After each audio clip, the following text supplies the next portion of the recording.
Hi, thank you for tuning in to my stream of Disco Elysium. I'll be muting my mic for the rest of the game. Just started my game with a custom character. Also points in strength and psyche. Not the intellectual one, but the psyche one. Anyway, muting the mic now. Thanks for watching.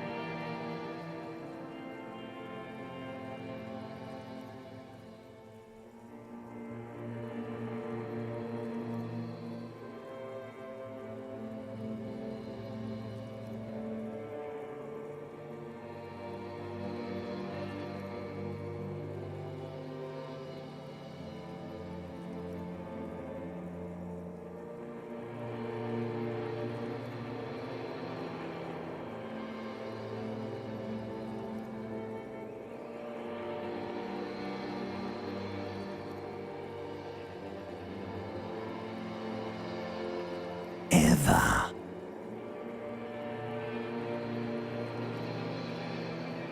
Never, ever. An inordinate amount of time passes. It is utterly void of struggle. No ex-wives are contained within it.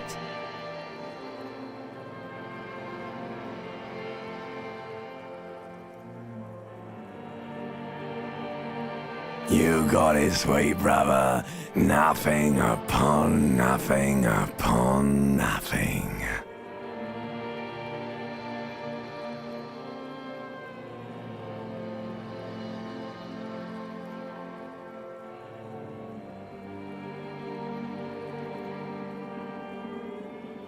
I know you do, baby. I know. Coming right up, sir. Smooth passage.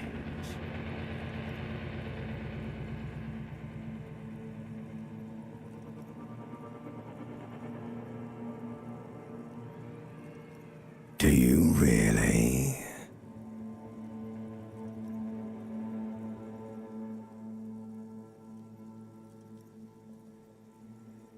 You wouldn't like it if I told you what was back there. Why'd you think you had to bludgeon yourself into oblivion? Or did you not sense yourself marinating?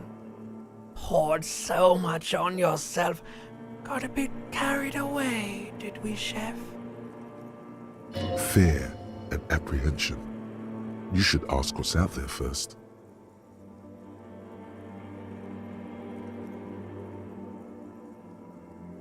There's this giant ball there. And evil apes. And the evil apes are juking it out on the ball. You're one of them. It's basically all just evil apes juking it out on a giant ball. Infinitesimally small. You can't even make out it's a ball when you're joking it out. It's that large. Vying for resources is just a stupid expression you picked up somewhere. The part of the presentation you want to take home with you is this. You have to beat the other evil apes in the face, or you lose. Yes, it is. And you drowned in that sadness a long time ago. You lost.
A mirror hangs above a bent and broken sink.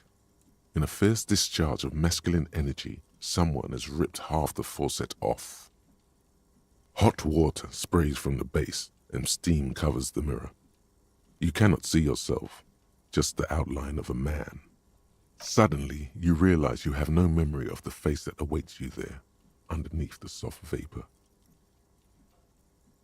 As you slowly reach your hand towards the surface of the mirror. Abort. You clearly have not thought this through. You won't like what you see there, and you will never unbecome it.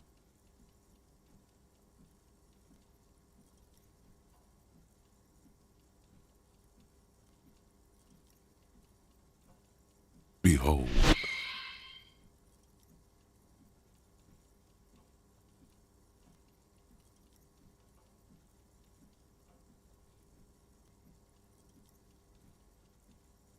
You have no idea who this thing is, do you?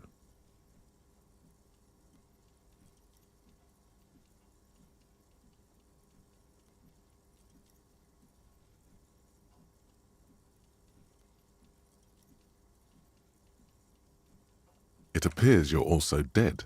There's clearly rigor mortis on your face. Oh wait, is that an expression? Are you trying to make an expression with that face? Why?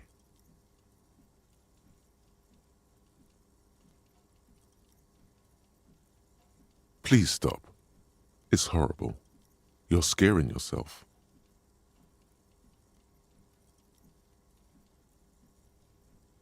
Oh my God. You can't stop. It's like it's not even voluntary anymore. You have worn that grin into your face and now it won't come off. What does it even mean? What is the emotion you're trying to convey?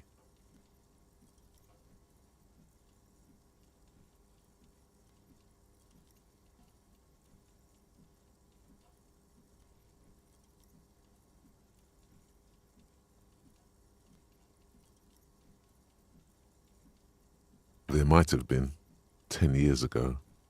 It's little more than a cadaverous spasm now.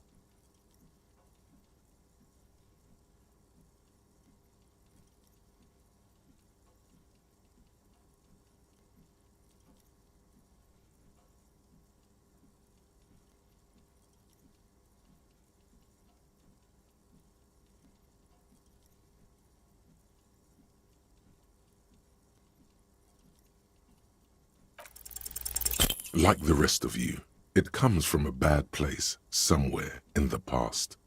That's all you know for now. It's too late. Like an image on film. The expression belongs to your primary motor cortex. It would take a minor neurological miracle for you to cease producing it.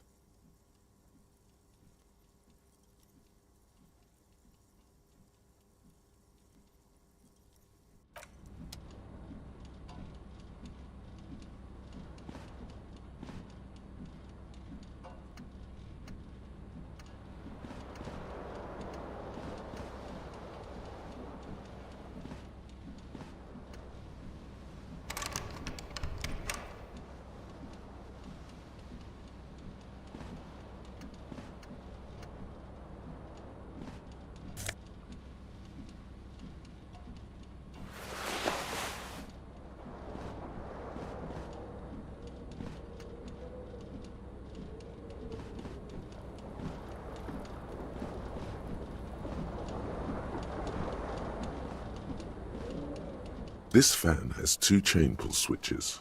One ends in a tiny fan, the other in a light bulb. A truly horrific necktie has somehow attached itself to one of the blades. Or has it been consigned there as punishment? You feel as though this creature is your friend and wants to reattach itself to your neck so that you may continue your adventures together in this strange world.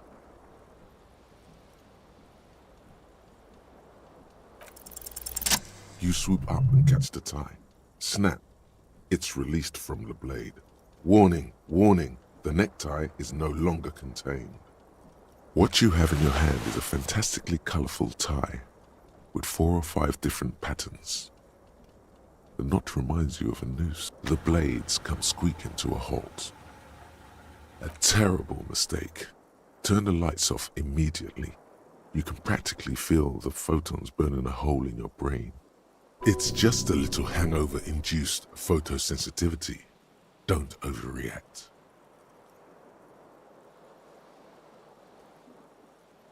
The lights are off.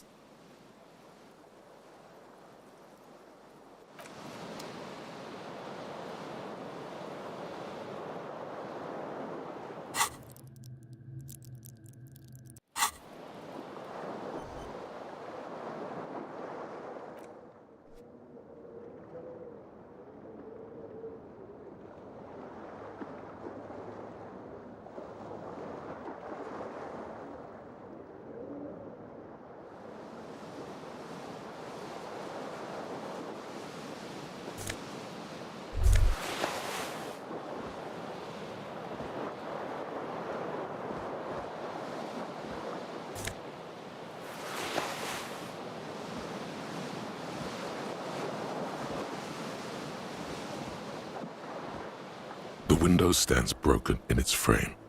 Cold wind blows in.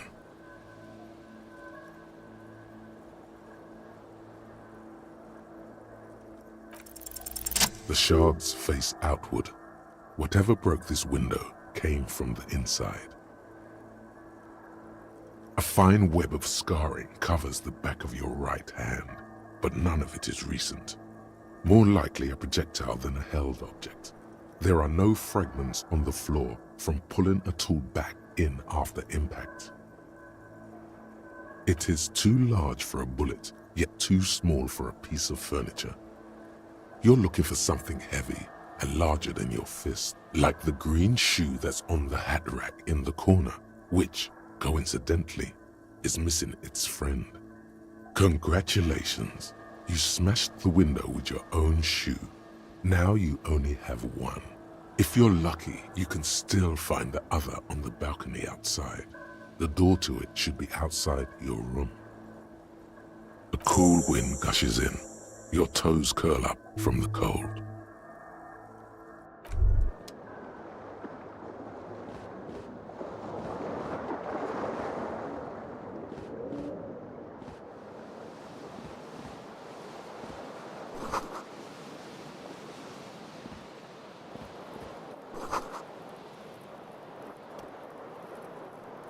You hear a jingle. Keys are clinking in the pocket of your flare-cut pants. It says, whirling in rags, on the aluminium key ring. There is a single key on the ring. The number 1 is etched on it. It should open the door.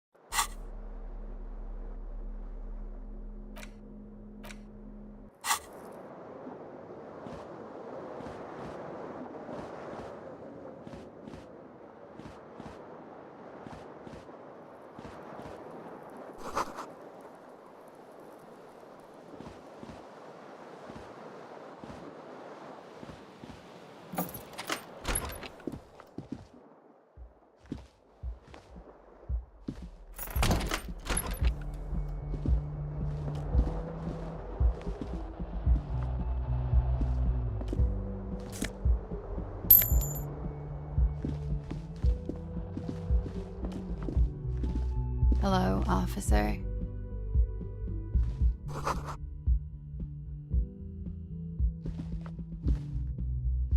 The young woman raises a cigarette to her lips.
There they both are, two identical shoes, both copiously green and indiscriminately snakeskin, reunited on your feet. Good, they're balanced, comfy. Feels like the only good thing about you right now, truth be told.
A mirror hangs on the bathroom wall. In it, your face.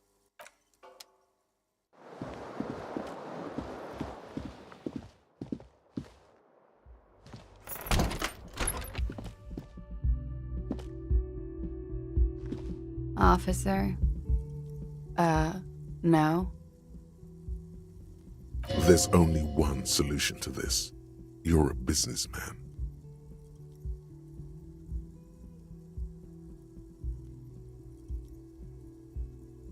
Because you're a police officer, sir.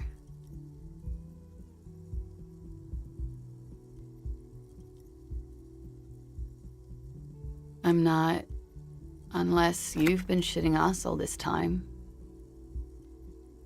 You've been here for 3 days, on official police business, no less. Couldn't say. In truth, so far, mostly drinking.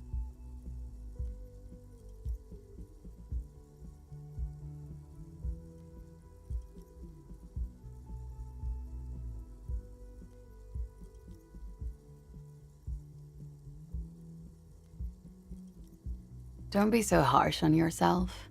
They let almost anyone be a police officer. A glib remark. Don't let it stand. Assert yourself.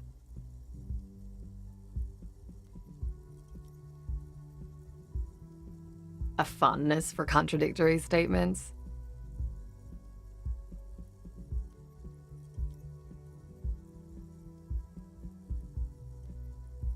I'm sorry. I was being glib. I'm sure you're a great cop. No, she's not. Reassert yourself by being flirtatious.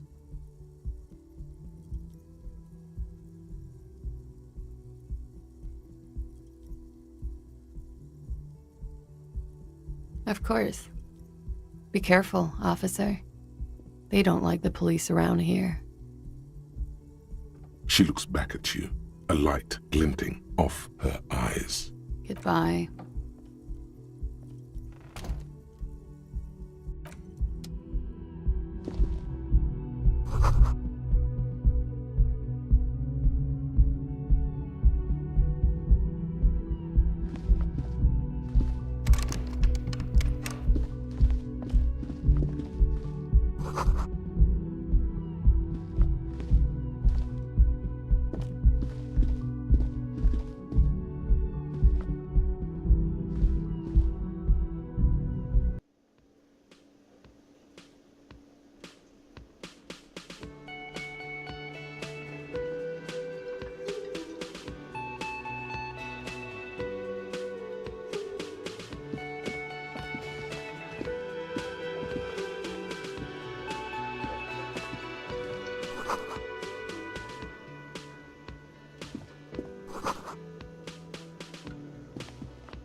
A man in his late 20s stands behind the counter, inspecting a stuffed seabird. As you approach, he gives you a sideways glance, then looks down again. That was disdain in his eyes. Even now he's purposely ignoring you. A competent work of taxidermy. The white and brown seabird lies among piles of coasters and drying mugs. One of its wings broken. The man is trying to mend it. Looks like the bird was ripped off the shield that was used to mount it, most likely on a wall. Something about it makes you feel bitter. Look, your buddy is over there. Why don't you go and talk to him, okay?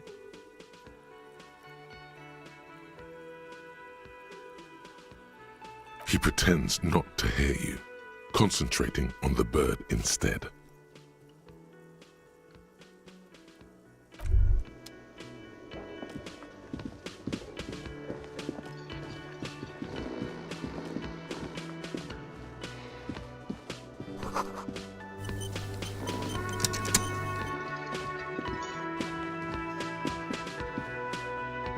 A bespectacled man in an orange bomber jacket is tapping his foot on the floor.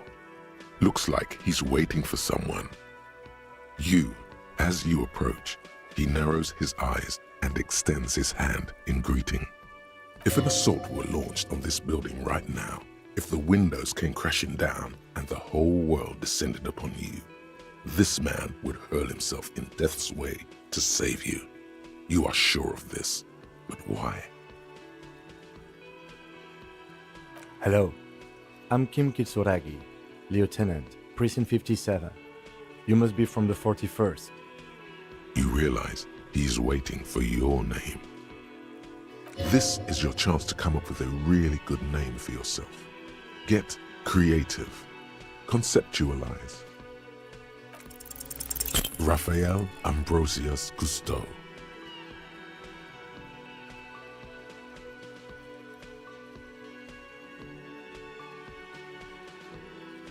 You instinctively run your hand over the multi-patterned silk of your tie. Its slickness gives you comfort and reassurance. Don't worry, Raphael Ambrosius Cousteau is one classy name for one classy cop. Yes, well.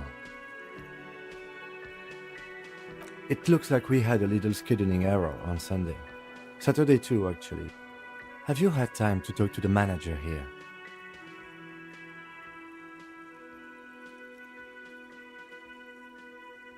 Then we should ask him for a rundown of the area.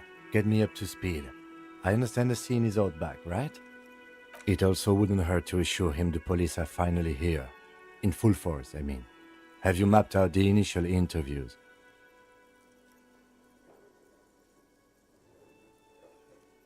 Okay. We'll have time for that after we take a look at the coroner's case. Have you removed the dead body from the tree? So, the body is still in the tree. This is the first time you detect a weariness in the lieutenant's voice. It is obvious he would have preferred for the body to no longer be in the tree. Where it has been hanging for 7 days straight. We should go there as soon as we are done talking to the owner.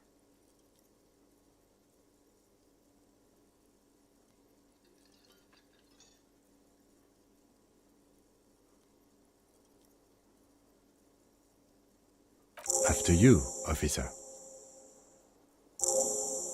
If you're about to embark on an investigation, shouldn't you have a badge?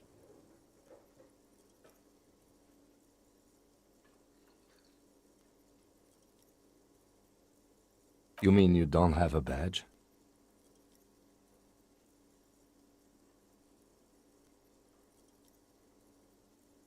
Losing your identification card is a serious matter. My vehicle has a shortwave. You can use it to report your badge missing. I advise you to try to locate it as quickly as possible, but getting the body down should still take precedence. Lieutenant Kitsuragi is now in your party.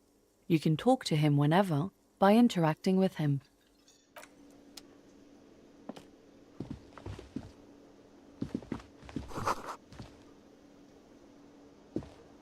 Hello, sweetie.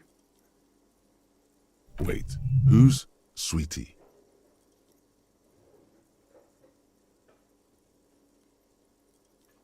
You're a handsome man, officer, with your mustache and your chiseled jaw and that silly dimple on your chin. But dear, you're not for me.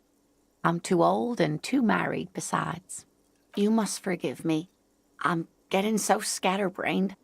I completely forgot to introduce myself. I'm Lena. My husband Morel and I are staying with our friend Gary just down the street, but I come here for tea when they're away. This Lena is wacky enough for the motley crew. Hire her on the spot.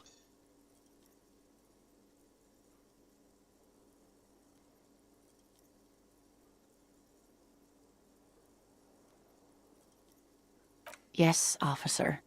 You look rather dazed. Like a stunned fox. But surely things can't be that bad.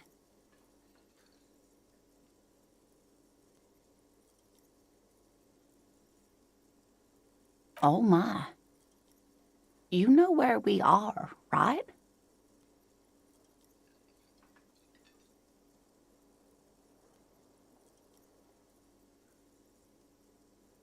That's right. And where is the Whirling in Rags cafeteria itself located? We're in the city of Revachol, dear.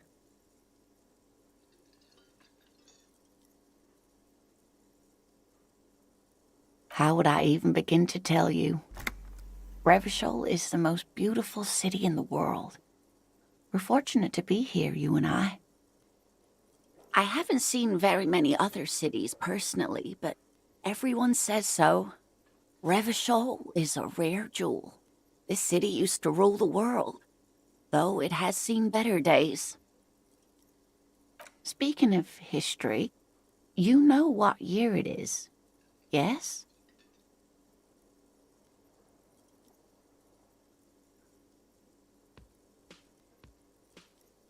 That's right, dear. How splendid. Here, take this pen. Knowledge should always be rewarded. Her relief is palpable. She was getting pretty worried about you there, but now she relaxes her shoulders.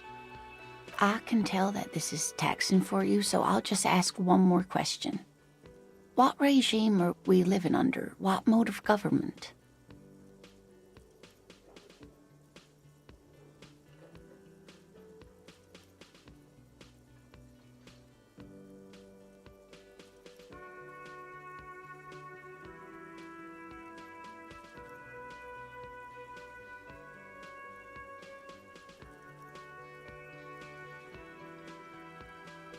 Nope, sadly not. Revachol is what's called a zone of control, under an alliance of foreign powers called the Coalition. We have no government of our own, and what democracy we have is market-driven. It is quite disappointing, yes.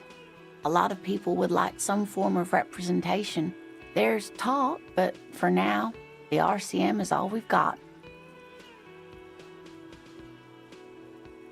Oh dear. And you were doing so well. There aren't any cops in Revachol, not in the traditional sense. The status of law enforcement has been a complicated matter since the revolution. But we should stop for today, sweetie. You look like you need a break. Besides, I'm not the best person to explain the big things to anyone. She's scared now. She's realized you really are brain damaged. Someone more educated in sweeping matters. Maybe you should ask. No, I'm not an encyclopedia. I won't be a guide either. I'm a detective. Of course. Then I don't know. Someone rich, maybe? Wealthy people are educated. Though I don't know where you would find a wealthy person in Martinez. Of course, dear. Good luck with your case.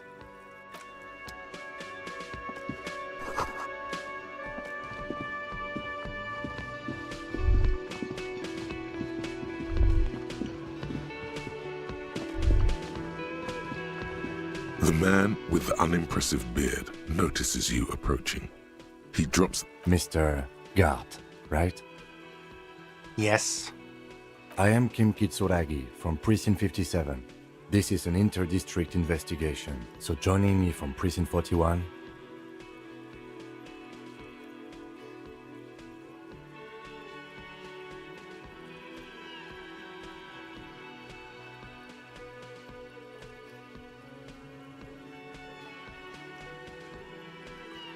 Right. Now, I know it took us a while to arrive at the scene. It also took you a while to call us and report the dead body. It was you. No, I only just got here. It was probably Sylvie who called you. She usually works the bar here. I'm only temporary. Do you have her number?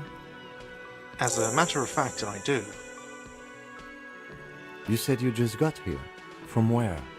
Are you... What, of Martinez? No, I live in Jamrock. I only sometimes come here to keep an eye on the place. This is just one of the many, many cafeterias I manage. But you still know your way around, yes? In case we need directions. Yes, I know where some things are, but as I said, I don't live here. I just used to work here. And I'm not going to start working here again, if that's what you think. I didn't imply that. Detective.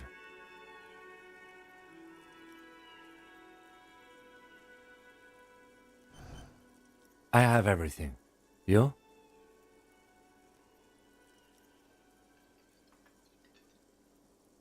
Yes, yes. He means, do you have questions for me, like a police officer would?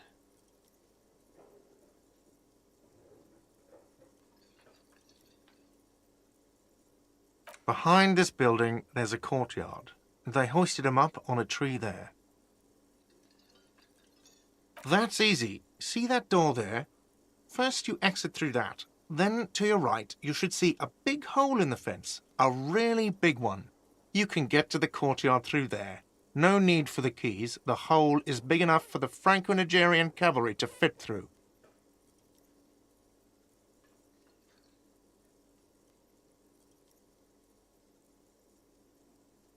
Does he want you to feel guilty of making that hole? It's implied in his voice. Why would I have a problem with you? You're a hero cop. Am I? Or did you ride in, take the body down, solve the murder, and not trash my hostel room?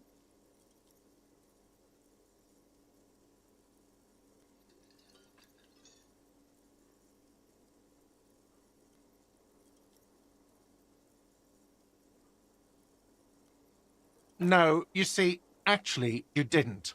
You haven't done anything even remotely useful since... No, I haven't seen you around. I just got here, remember? Was there anything else? Let's go. Not so fast. You owe me 130 real. No one is saying the multi-pattern necktie you found tied to the ceiling fan can talk. No one. It must be merely imagination. But Let's bail! Time to push the eject button! Sounds like a responsibility! You don't like those!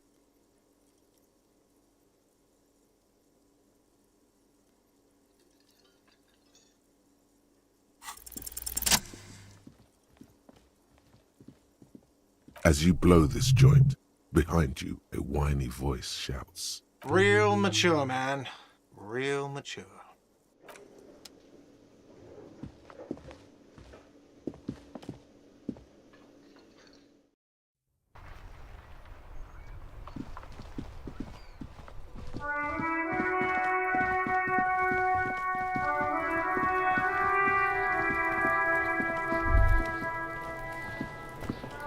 Kuno's got this. Oh yeah, nappa gumpy, Kuno!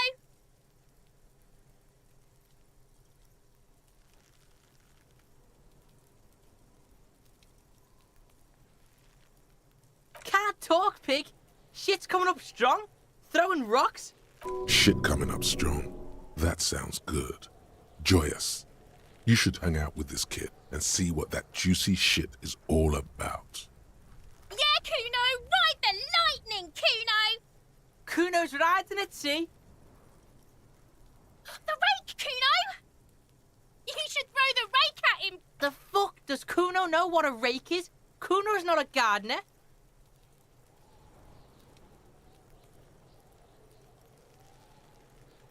Alright, entertain the Kuno. Show me what you got. What you got there? What you got, huh? Show me what you got. Right, pig. This is where Kuno plays with his little wooden choo-choo. Fuck do you want with it? Yeah, whatever. Kuno doesn't give a shit. Shitload, pig. What's your question? Don't tell the pig shit, Kuno!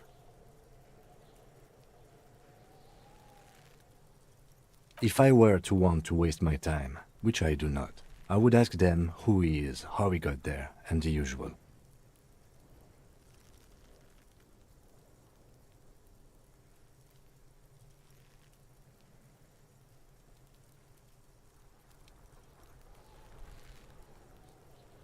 Kuno's fuck imp.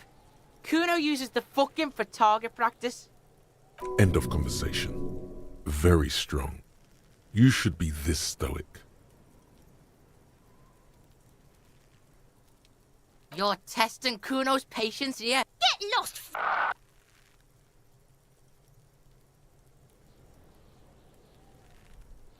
Kuno doesn't fucking care.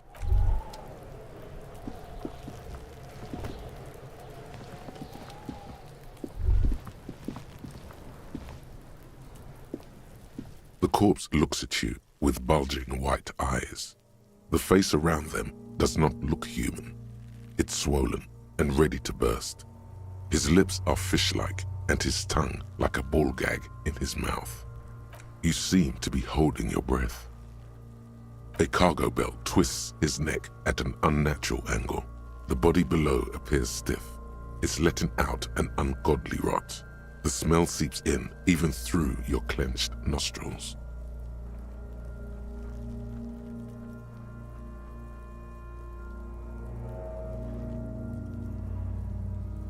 Active decay. It's okay to throw up, officer. No one is judging. He's about to blow! Cop's gonna blow, Kuno!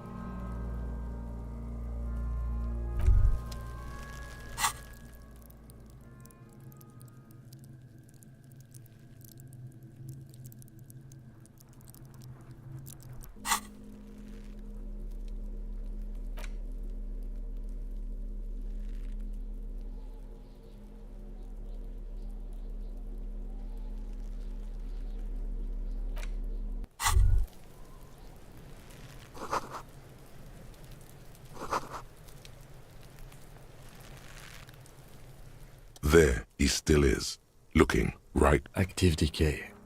He's about to blow! Cop's gonna blow! The smell is repulsive. It pushes in from your mouth, more instant and more familiar than anything you'd expected. More fever than odor. It fills your mind, flushing you from within.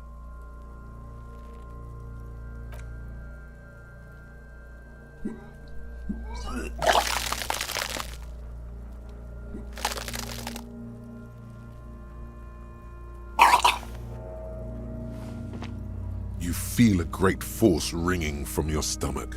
Your body curls and until a pool of vomit lies under your feet, and your throat stings from. Keep it.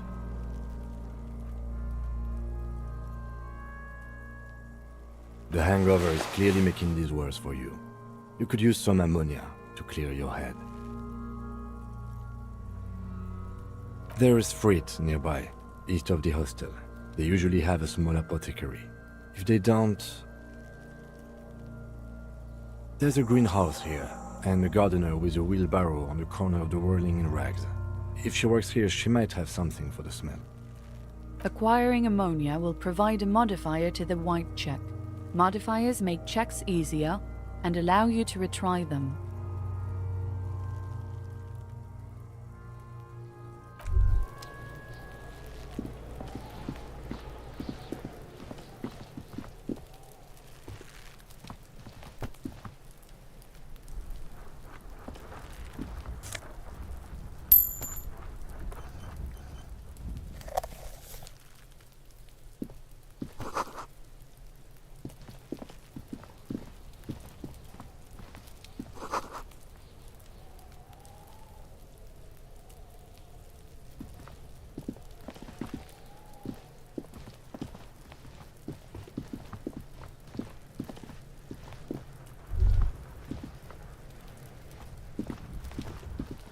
There are several footprints in the mud, left by work boots.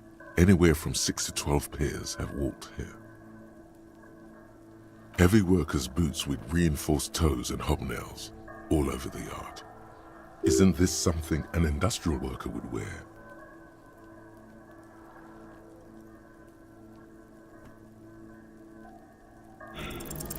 What do you think you are? A super detective? You're hungover. These are just dents in the mud. No pattern emerges for the time being. Noted.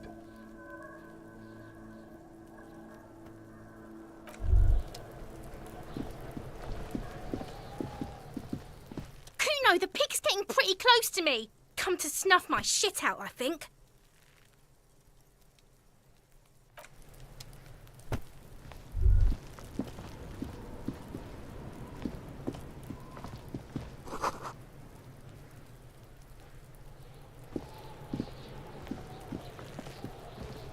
This trash container is locked. There's something in there, not necessarily connected to the case, but still. The body is downwind from here. Maybe you prefer the smell of garbage to the smell of death. The lieutenant leans in to inspect the lock. We could try using a pry bar. There's one in my motor carriage, or we could ask for a key from the manager of the Whirling in Rags. He probably has one.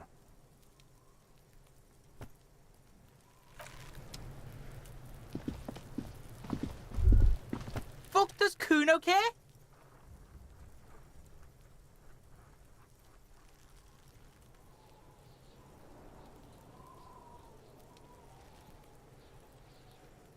Kuno doesn't fucking care.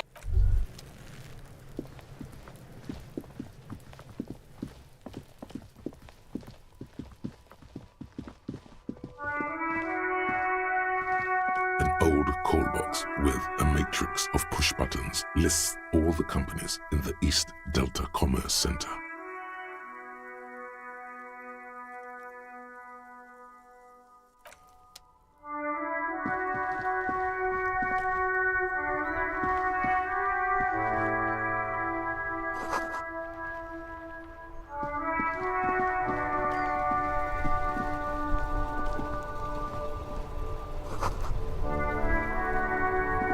The RCM in Martinez.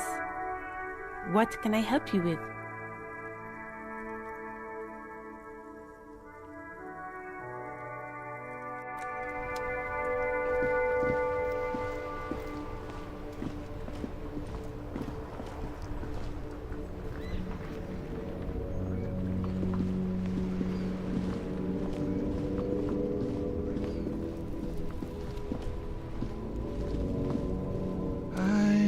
Gander and a hunter and a gatherer, feel like a traveler.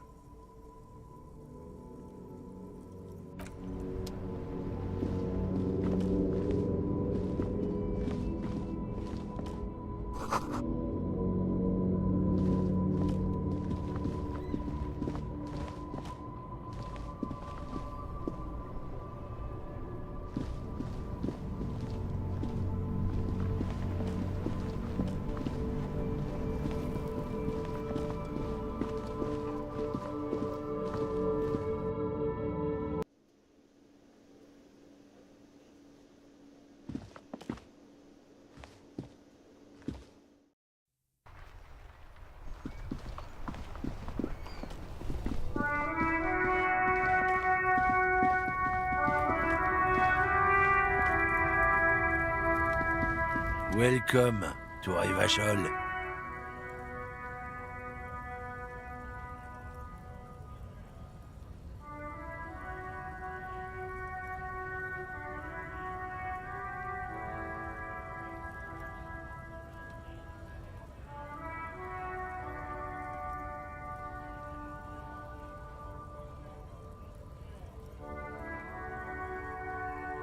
Don't you welcome to Revachol me. My grandfather came here from a 3,000-year-old racist isolationist culture, while your ancestors came to this island a mere 300 years ago. Every school of thought and government has failed in the city, but I love it nonetheless. It belongs to me as much as it belongs to you.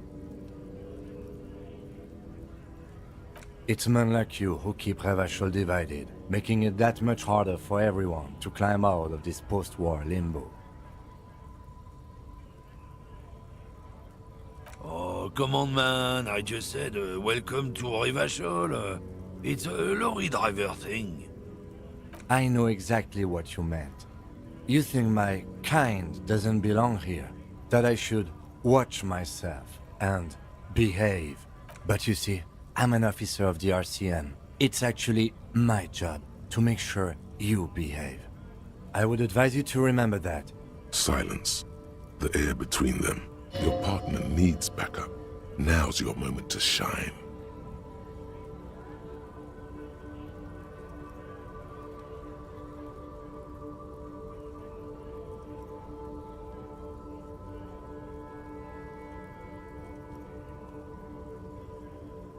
You two make a cute couple. You know that?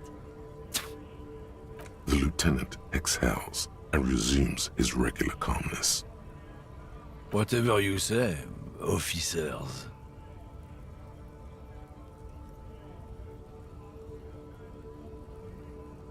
Oh, not much anymore.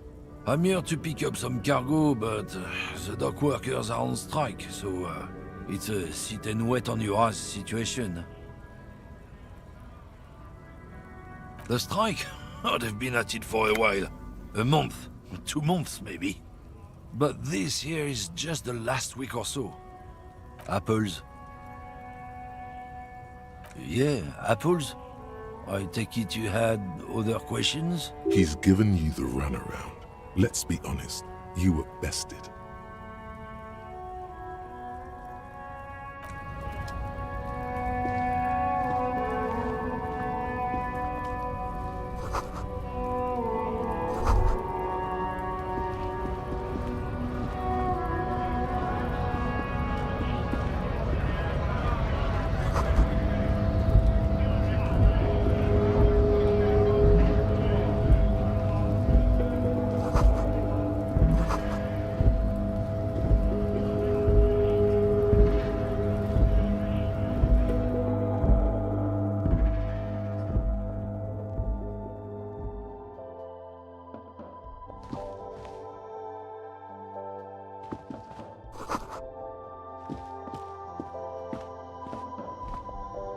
Welcome to Frit. Feel free to look around or something. Everything is out on the shelves. What's that magazine she's reading?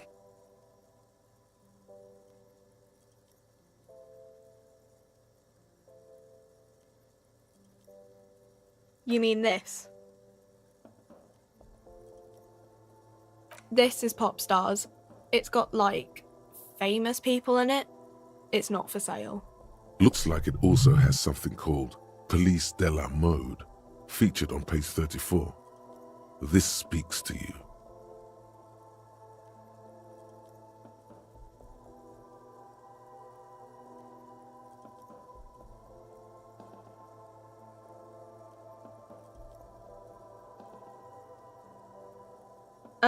It's where they rate different outfits famous people wear. It's kind of funny. They're kind of mean. It's about who's the most stylish.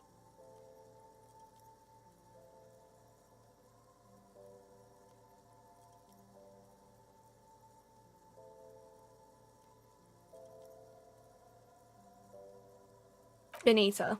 She's a model. Usually it's a model. Or a singer-songwriter. We are not the fashion police. We're the real police.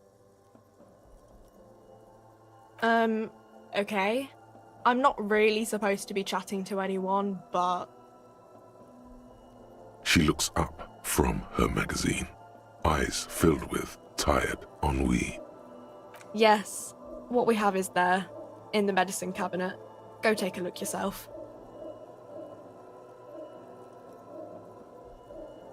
Reality? You mean, what reality? Economic reality, or...? I don't really know anything. I mean, I'm 15. Yeah, that's why I'm working my arse off in Frick. So I guess, like, that's economic. I don't know. What about it?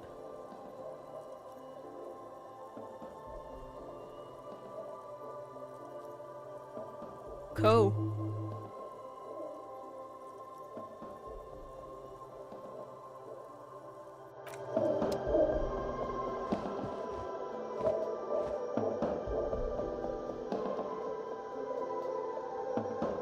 You see several packaged raincoats fill a low shelf beneath a display of croissants and juice bottles. The raincoats are transparent, except for the big Fritta slogan on the back.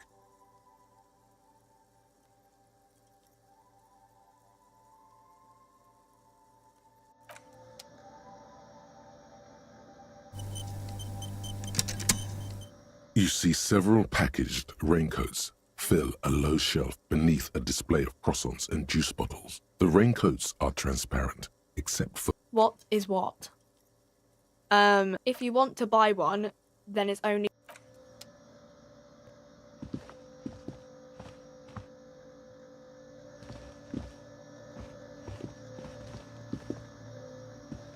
The tear machine stands in the corner. A sign says, 1 bottle equals 10 cents. Oh, that's the tear machine.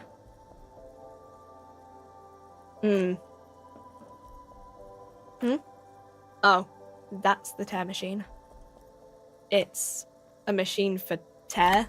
You know, you find tear outside, like bottles or whatever, and put it in the machine, then it gives you money. You need a bag, I guess. We used to have some, but we gave them all out, so feel free to use it if you find a bag, though. Oh, that's the tear machine.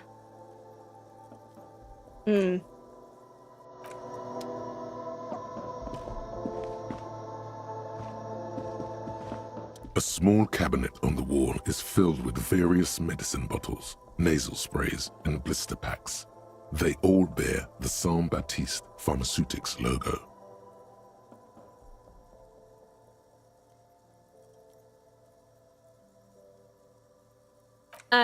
Just ask me if you need anything from Saint Baptiste. We don't stock prescription meds, but we do have Nosafed, Duramine, Magnesium, and Hypnogamma.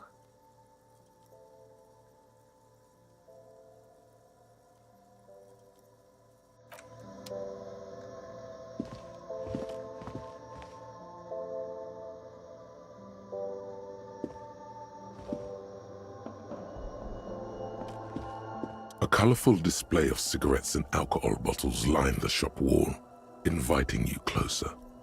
There, in that dark green glass, all in vain. The great flowing river of warmth, wine, alcohol, beer, alcohol, love, alcohol.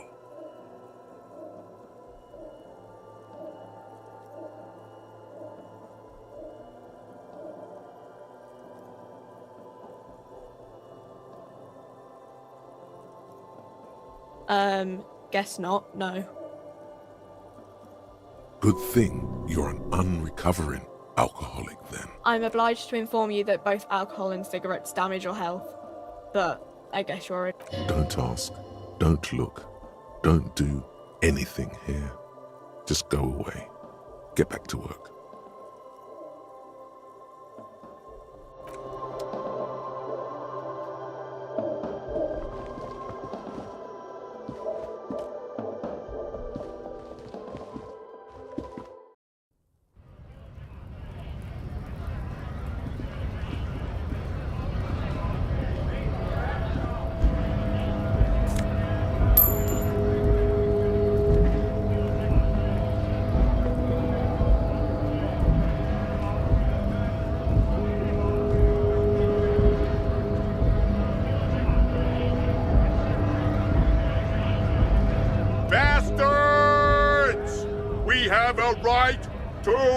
work!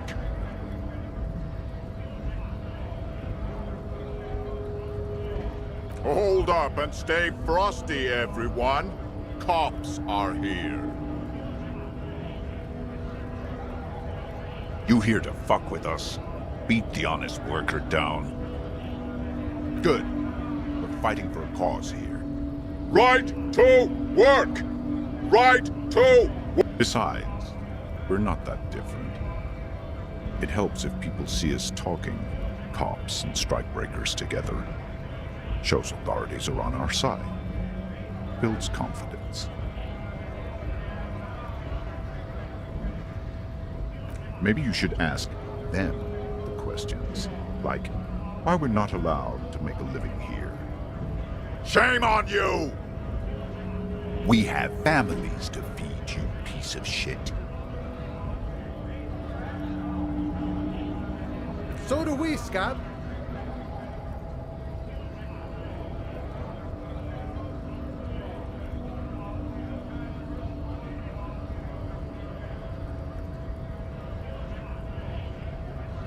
Honest men and women with rights to work, to be useful, not toys for corporate interests. We came here to help the harbor run smoothly in time of crisis. If union fucks don't want work, they ought to let in those who do want work. I have a question. Why do all these men follow your leadership? You think they follow because I'm big and loud? No. They follow the rules of the market, the rules of the economy, because they were given a job to do!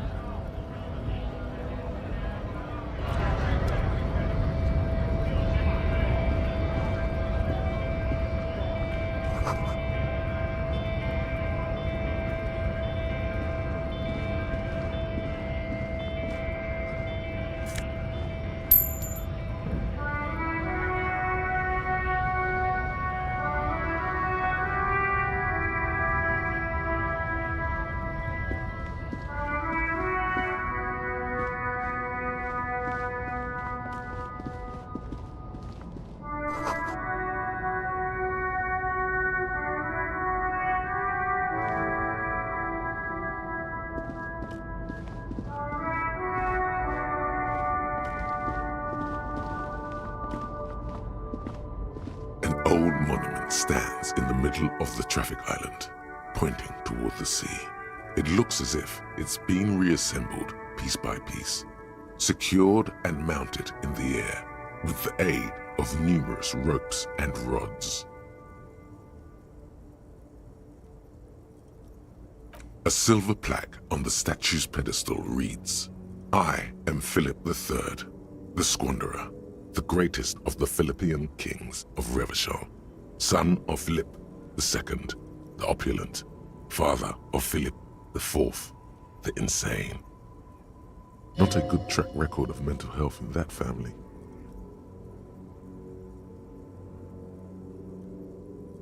A silver plaque on the statue's pedestal reads, "I am Philip III, the Squanderer, the greatest of the Philippian kings of Revachol, son of Philip II. Not a good track record of mental health in that family. Even by the standards of the Philippian kings, old sumptuous Philip was known for his profligacy. Well, he blew through the whole national treasury, starting the decline of one of the penultimate century's greatest superpowers, the suzerain of Revachol.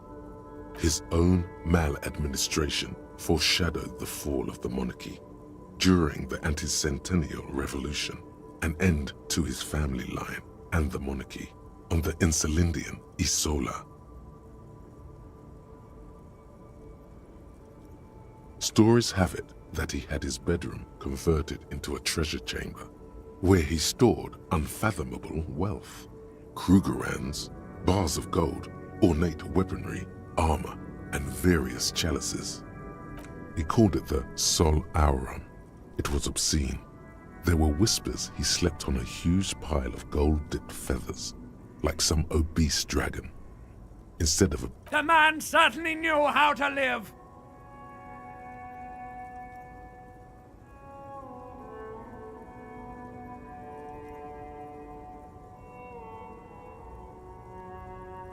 But wait, you haven't even heard about his fabled cocaine addiction. Philip III's ludicrous bronze likeness looks defiantly up into the sky. A silver plaque on the statue's pedestal. Not a good track record of mental health in that family.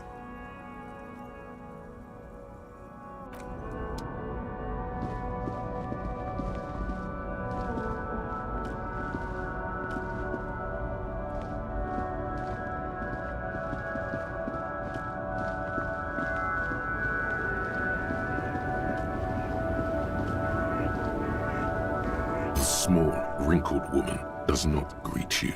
She nods along to something on her radio. A photograph is clutched in her hands, and there is a warm smile on her face. It's the warmth of a winter night's fire. Maybe she could give you comfort and shelter, some cigarettes and food money. Maybe she's your...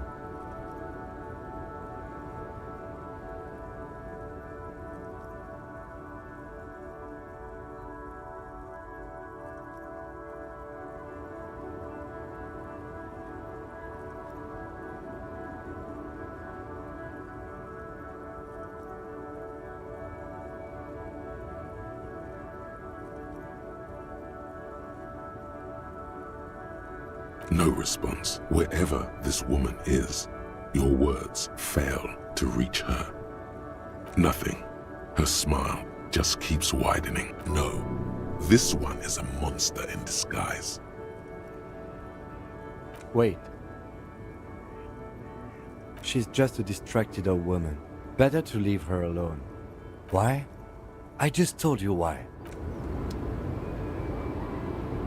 The woman still has her eyes fixed on the photograph in her hands. No response. Wherever this woman is,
We don't see a lot of police around here, that's all.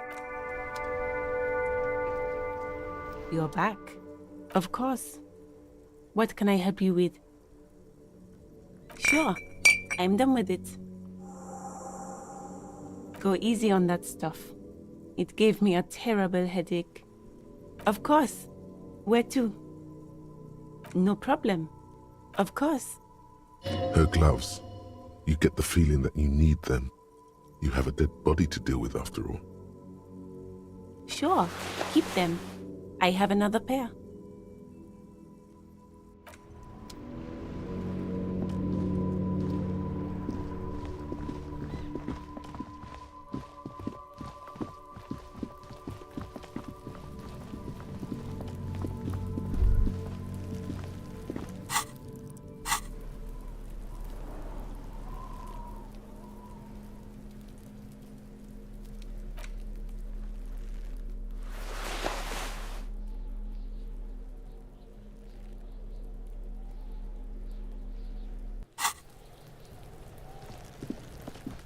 There he still is, looking right through you with his white eyes.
There he still is, looking right. Active decay. He's about to blow! Cop's gonna blow, Kuno!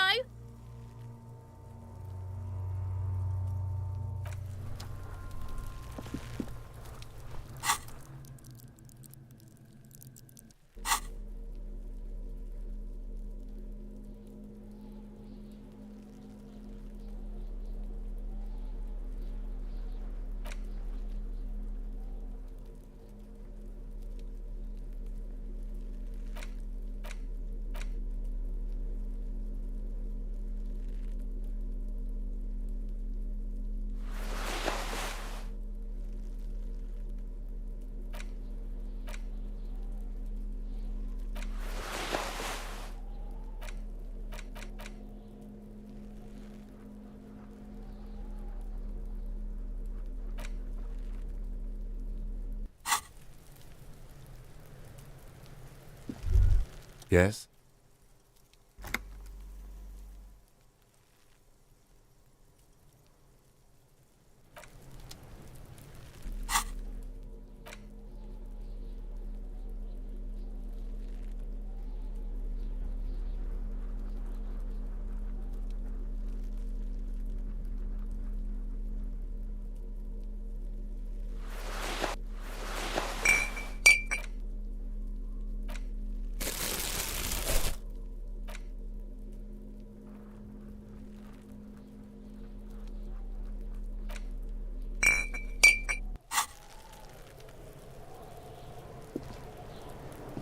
There he still is.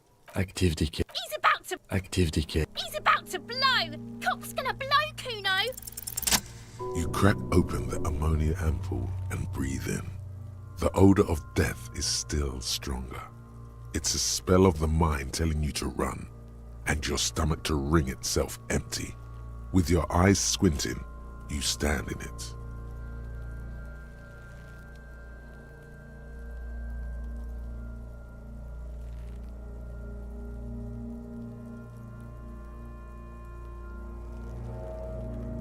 The man before you is naked, but for a pair of underpants and enamel boots. His skin is greenish, marbled with decaying veins and blotched by lividity. A fading web of tattoos covers his chest and shoulders. The cargo belt used to fasten him to the branch above appears industrial in strength. The material appears to be ceramic. Its clean white stands in stark contrast to the decaying flesh above the knee.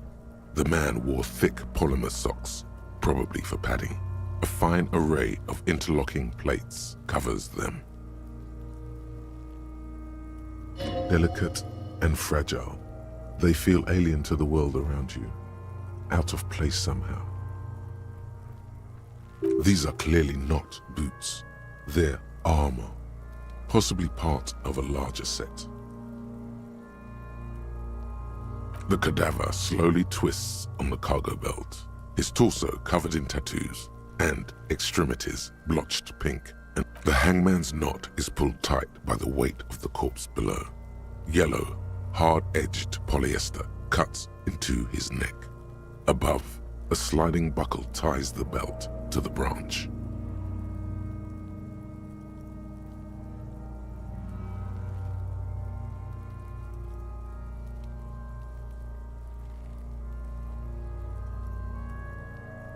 Oh my, there's something on the belt, a familiar word that speaks to the thirst within you. Vermilion, in yellow letters, along the length of the twisting cargo belt. Only a deep longing for vermilion golden spirits lets you decipher the fading logo of the local brewery. Extremely. Industrial strength. The kind used for tying cargo to lorries.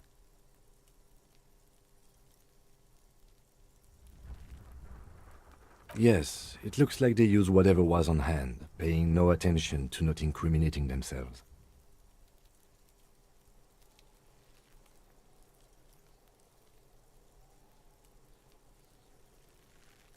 A noose is one of those things that's easier to use one way around. That ladder can't carry a grown man. I didn't see any splintering either, did you? I think they lassoed the branch, then pulled on the belt to close the buckle.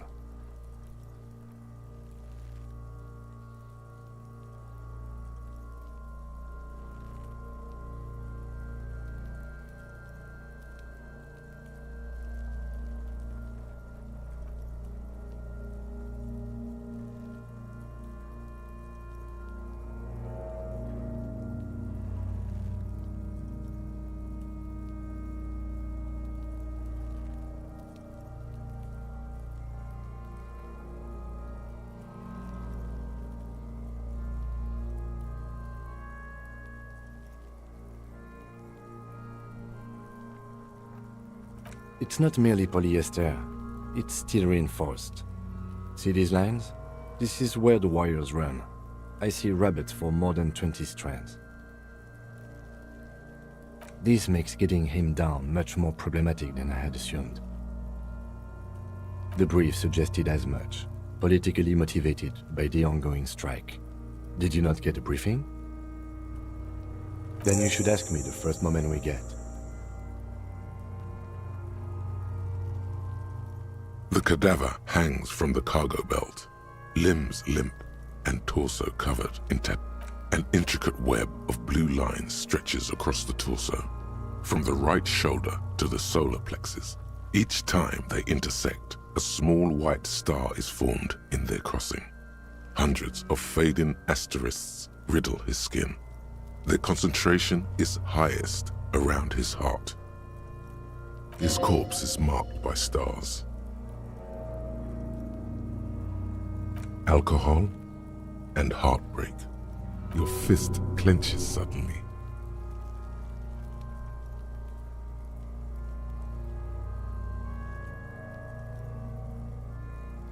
Decay is creeping on the tattoo. Already, most of the canvas that's holding it has darkened. Now, it disintegrates slowly, letting out a stink.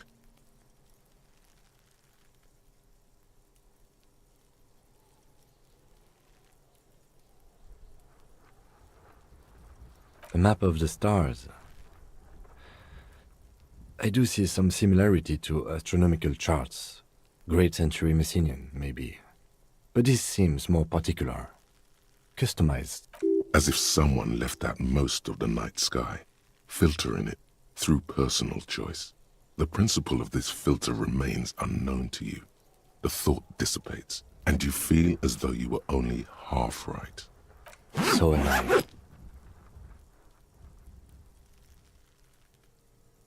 He takes a thin piece of milled aluminium from his coat pocket and pulls it open. Sounds like a sword being unsheathed. A small lens appears. Some sort of camera. Shit, Kuno! What the fuck is that?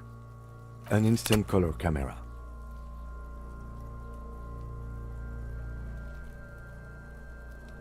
I have only 2 ampoules, so nobody move. I don't want to waste one. A sound, a shrill flash, followed by the breaking of a small ampoule of glass. You see streams of color pour onto the thick, glossy piece of paper, rolling out. In case we need it.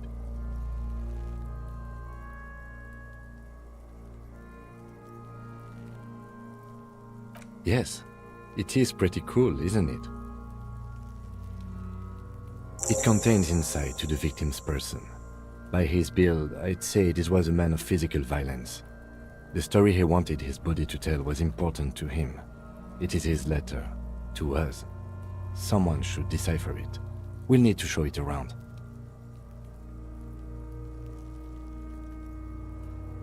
Sure, just don't lose it. The glossy-eyed corpse looks by, his mouth mute and his skin as colorful as the chemical rainbow on the photo paper, teeming with opportunistic organisms. You've acquired an interactable item. Investigate this item further by going to the Interact tab in your inventory. His eyes are milky white and blind to the world, protruding comically from their sockets. There is no one home, just subaquatic terrors there. Dark brown hair grows on his head. His face is ready to explode from the organic processes inside. The death's head grin has passed. What remains is an unrecognizable mess. Underneath the curdled meat there is an expression, not carried on his features, but below, inside, an expression of pleasure. This man was experiencing joy at the moment of his death.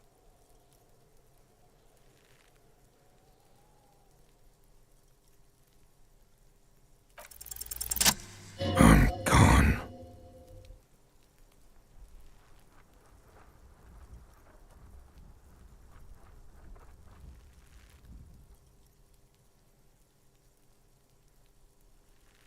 Maybe I was getting my rocks off.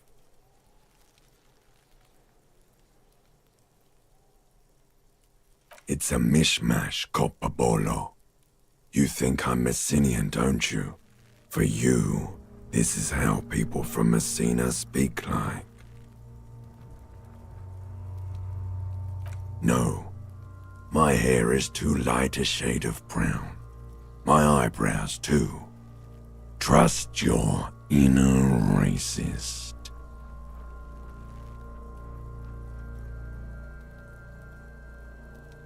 You think I am.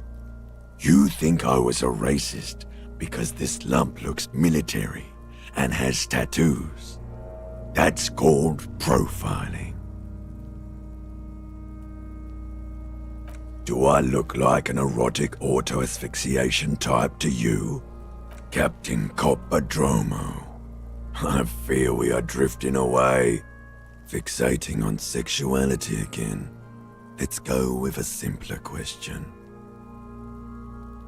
I'm a joke. Look at me. A killer. A motherfucker. And a killer. Takes one to know one. Go ahead, Coppo. into the wild pale yonder. In the past, way out in the west.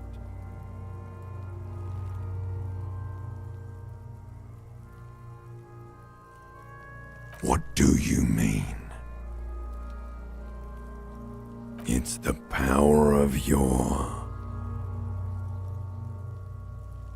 imagination. Yeah, man! Don't be crazy! Inanimate objects and dead people can't really talk to you! Your wild imagination is doing this. He loves those. Come back later, Corpo. Amuse yourself with my frank manners and my memento mori features. If possible, also, see me in your dreams. As you narrow your eyes, the monster before you blurs into a violent mess of green and pink. Only the lower extremities are pink with a dash of blue. His fatted hands, thighs, and his neck, just above the noose. The rest of the corpse appears dark green in the cold spring air. How should I know why you are squinting, officer?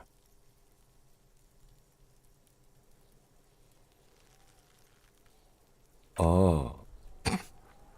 You are trying to assess lividity.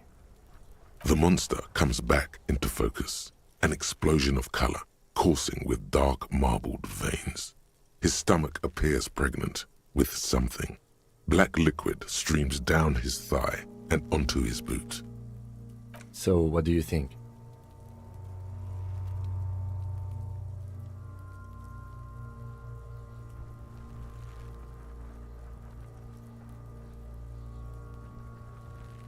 I do. Most of them are post-mortem. Maybe even all of them. The delinquents have made our jobs harder with their little sport.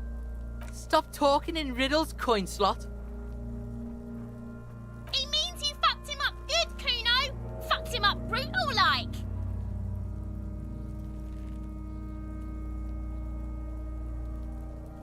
A pool of blood and feces has eaten into the frozen mud below the man's feet. Purge liquid is dripping into it, drop by drop. The victim appears to have contained no more than half a kilogram of digestion at the time of death. The fuck he's saying? Talking about shit.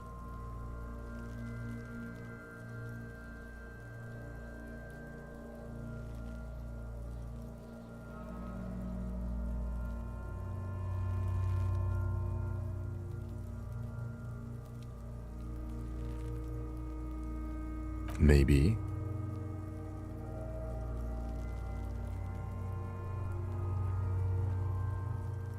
I think he was upright immediately after death. Blood has gathered in his hands and feet, and his neck. The noose acted like a tourniquet, keeping the blood in his head. The hypostasis here is in tune with the hanging. That's what I think.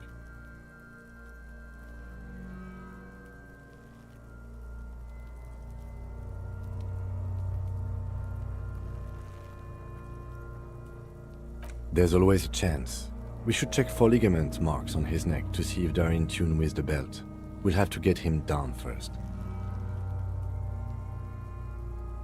But there is no breath to catch. Only the cadaver filling the air and your nostrils. He slowly rotates before you, decomposing. Are you sure we finished the preliminary examination of the cadaver? We might miss some of these things once he's done.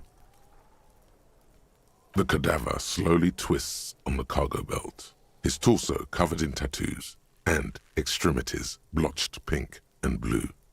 Of course. You have questions, don't you? Do I remind you of someone?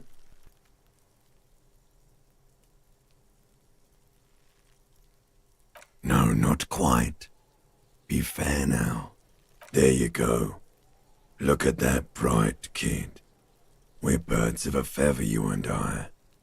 Soon you'll be just like me. Just keep drinking and having a good time. It's a matter of weeks. Feeling nausea, vomiting, tenderness or pain around the liver area, tiny red lines on the skin above waist level, more like days, Coppo. The clock is ticking. Your liver tells you so. Because you're a copperoonie. Look at all of them go. Do you want more questions?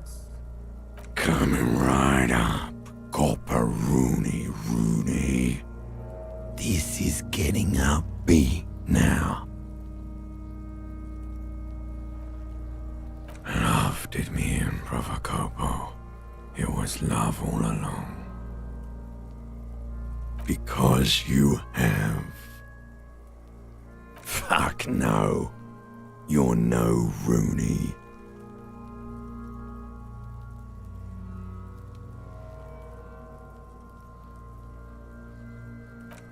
No, you don't. Between you and me, your name is probably Harry. Sure, Lobo. I can ask you a question.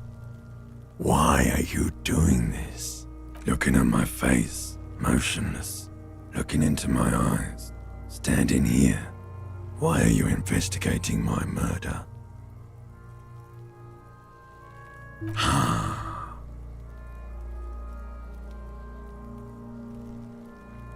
Something is on its way. Something hidden. It's coming. A miracle from the northwest, and it's almost here. You can feel it in the air, on your hands. The cold spring air smoothing them over.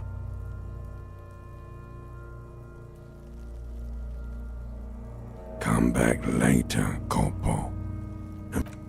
The steel-reinforced belt presents a unique challenge. I brought chain cutters, but I don't see a good angle of approach to the belt. The cadaver is a good 1.2 meters up. Neither one of us can reach the belt without assistance. And even if we do, there's the question of cutting it.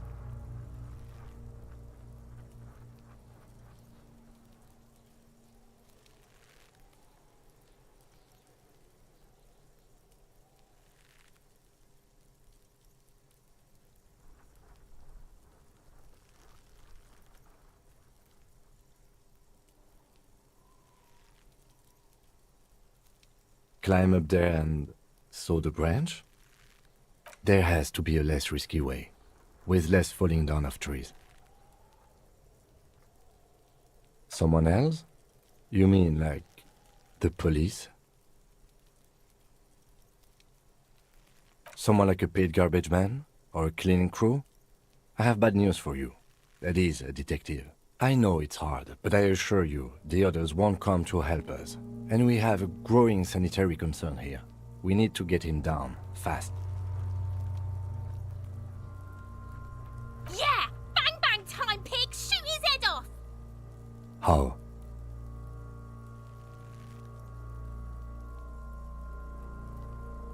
It absolutely will not, officer. That's not how physics work. It will maybe cut one thread loose. Yeah, now we're talking. Entertain a Kuno with some shit. They'll miss! The pigs will miss Kuno!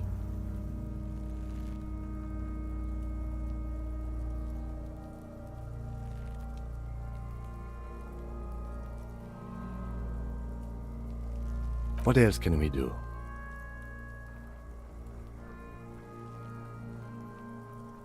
I was really hoping we wouldn't. The Union appeared to be suspect in this case. Confirmed. It's unsafe.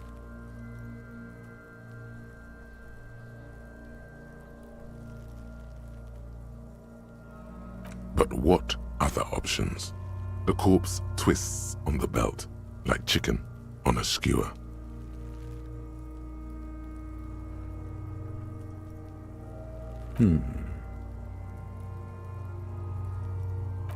Yes, we do. We are not getting him down already. Not getting him down is a task that's already accomplished. Sadly, it's not our job to keep him up there, but to get him down. He breathes out heavily. Oh yeah, do this shit! Fuck it up! I'll blow his head off. Take it! Take the shot! Yeah, take the shot. Kuno wants some of that shit. Silence. With his elbow sharp, the lieutenant and produces a lightweight firearm. He drops a paper cartridge in the barrel, separates the scouring stick, and gives the cartridge 5 tucks. He then steps back and assumes the fellow's desk position, taking aim. The corner of his eye twitches. His finger is on the trigger. He's gonna fucking miss! The kid's voice is drowned in a shrill blast that echoes off the walls of the surrounding tenements. A cloud of smoke slowly parts in the air. God damn it. He feels bad about it. About his eyes mostly. Just having bad eyesight. Probably from a young age. Fucking idiot! Mookabat asshole! Kuno could have hit it easy, but then Kuno's not fucking handicapped, is he?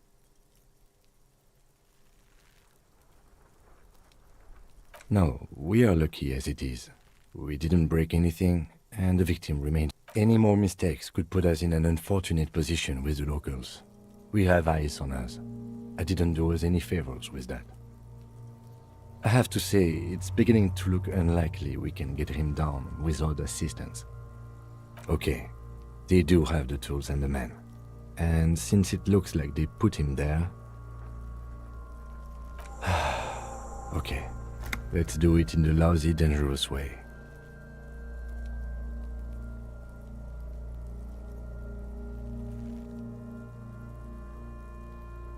From the gates, by negotiating or fighting.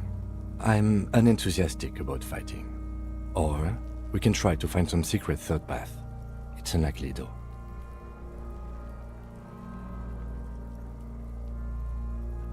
To the gates. Let's fight, I say.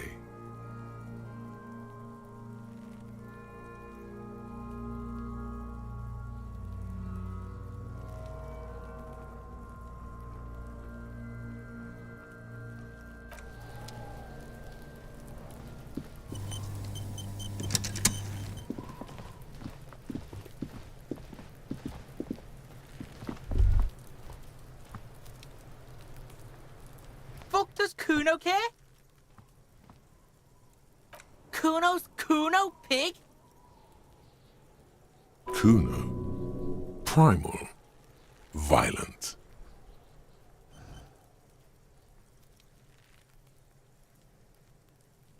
The fuck are you calling a third person? Kuno's the fucking first person? He looks slightly confused, but proud he came up with that retort. But right as he's getting distracted, you hear a malevolent hiss from... Watch out, Kuno! He's trying to fiddle you! He's gonna put his hands on you! Help! Pig's got Kuno! Help! Rape! Help! He's got the Kuno, help!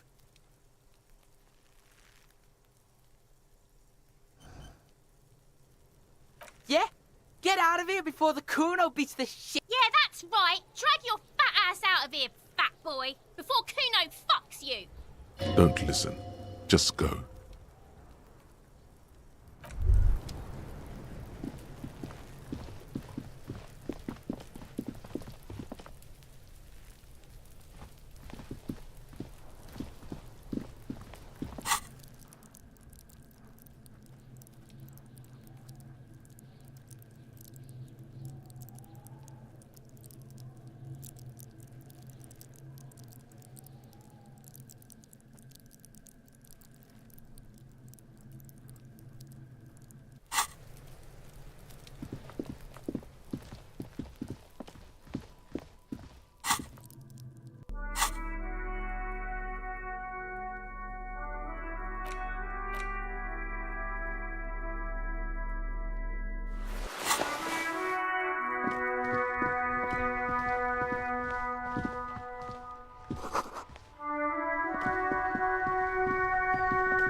Back already?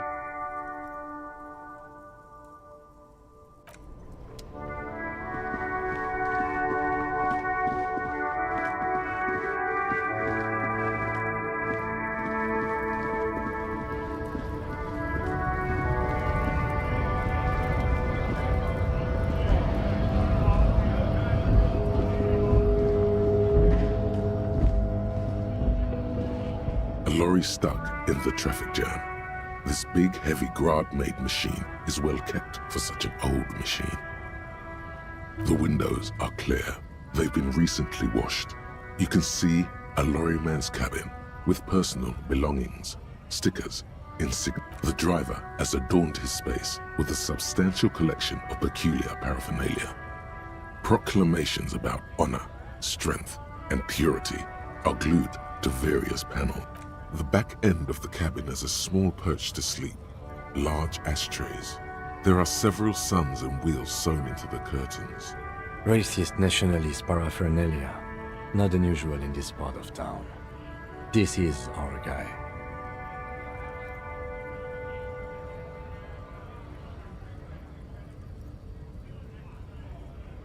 Likely, yes. This guy's proud of who he is. Drapes it all over his machine. He was acting tough before. This probably scared him a bit. Who knows when it will come in handy? A slightly scared, racist lorryman.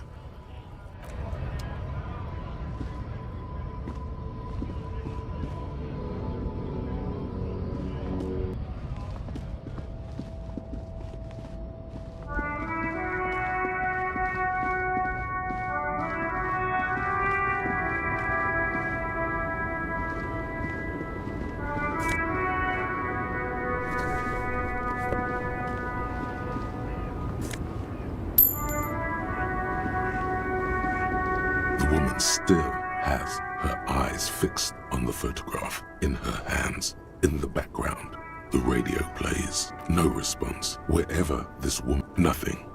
No. This one is a monster in disguise. Nothing. No. This one is a...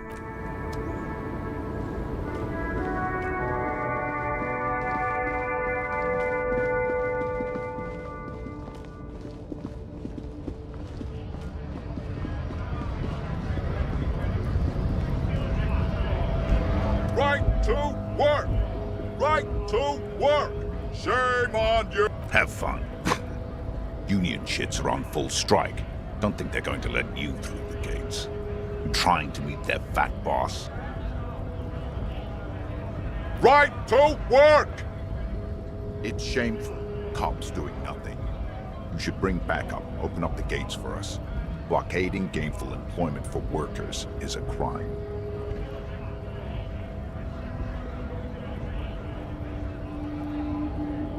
We are not picking a side in the pity. Let us work!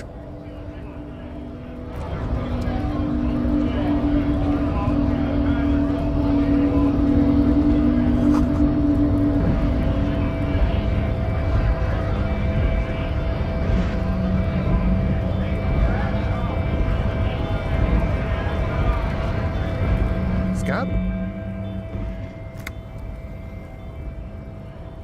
What did he just call you?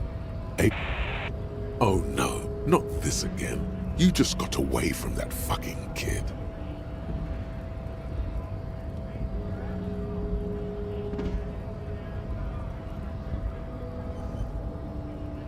I was just messing with you.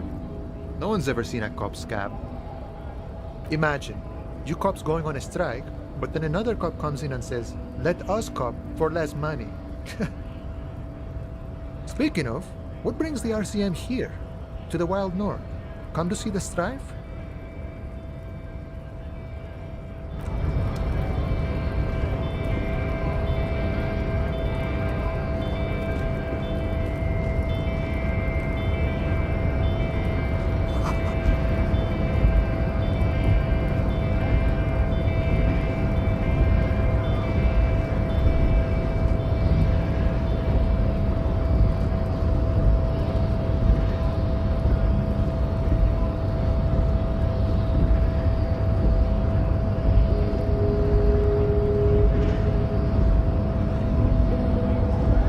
Nobody betrays your degeneracy.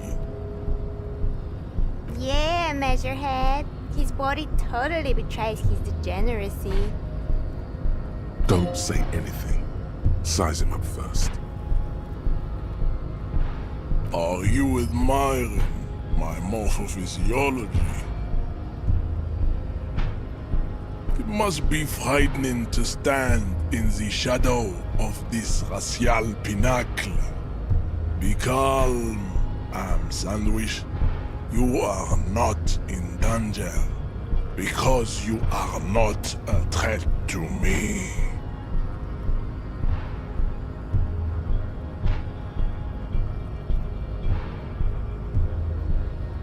That is precisely the negligence that has led you to succumb to Al Ghul. You reek of it. An invisible sword of Al Ghul emerges from your throat. You cannot see it, but others can. It is making the woman in my company sick.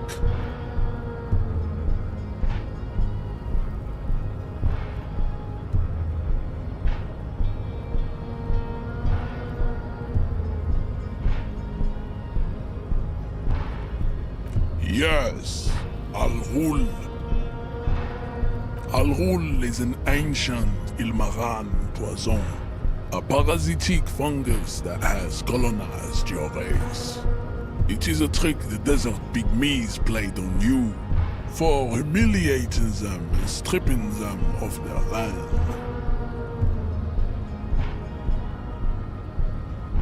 Correct, my small skull servant.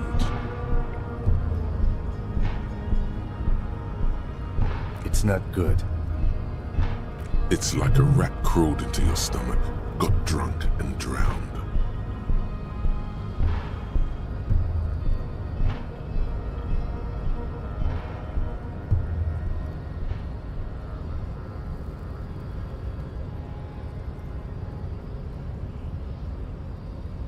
No, you don't. You need to get another drink.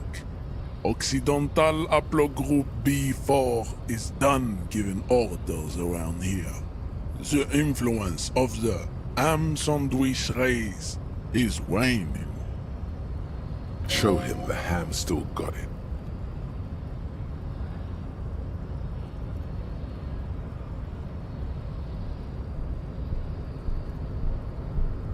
Begging for help. Attempting to pass fear for cooperation. How far the Occidental Haplogroup has fallen. You were once a noble and powerful race. You gave the world eugenics, electricity, and powerful weapons of war like missiles and aerostatic aircraft. You made great gains in metallurgy, race theory, and statecraft. You dominated lesser cultures, like the deformed Hemians and the inexplicably potato-obsessed Quakers. But now your ascent to the genetic summit has halted. You are obsessed with sadness and with frivolous pop culture. You will be superseded. Isn't that right, babe? It is, baby, yeah. You know it. There is a button right behind him, just out of reach. It must be the one that opens the door to the harbor.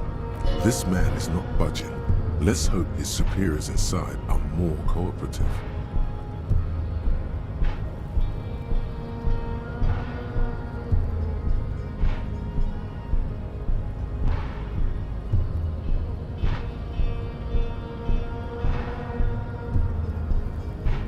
We still need to get into the harbor. We need help with the tree situation.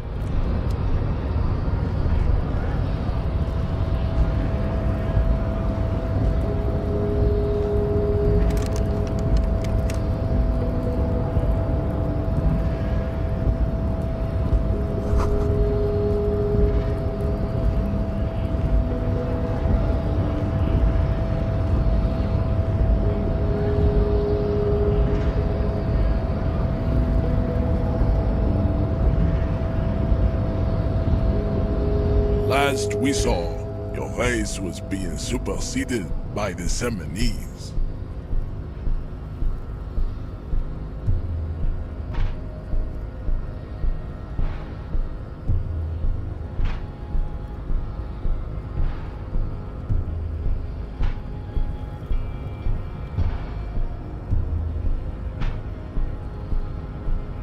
It is my task to keep the degenerate tongues from entering the armor.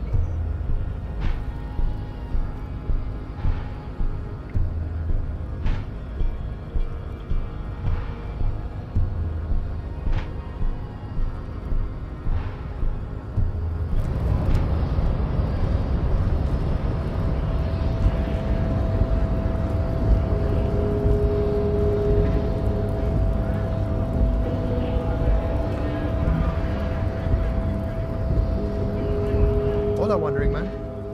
How can I help you?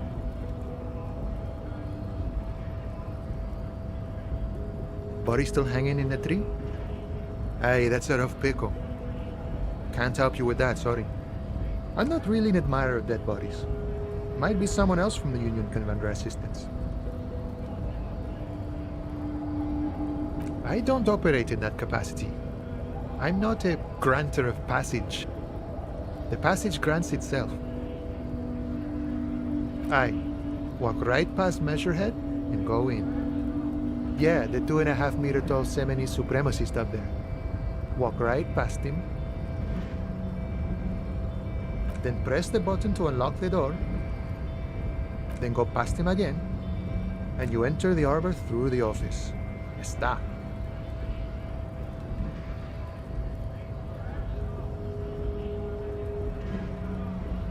The man whispers a jaunty tune. A coastal breeze ruffles his hair.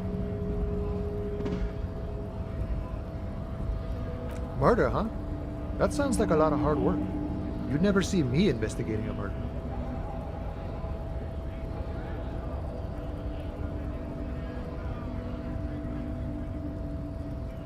Of course, Policia. It wasn't me. You can rule me out. Easier that way. Should we? He's nice. I don't like nice. He didn't do it. It's the truth.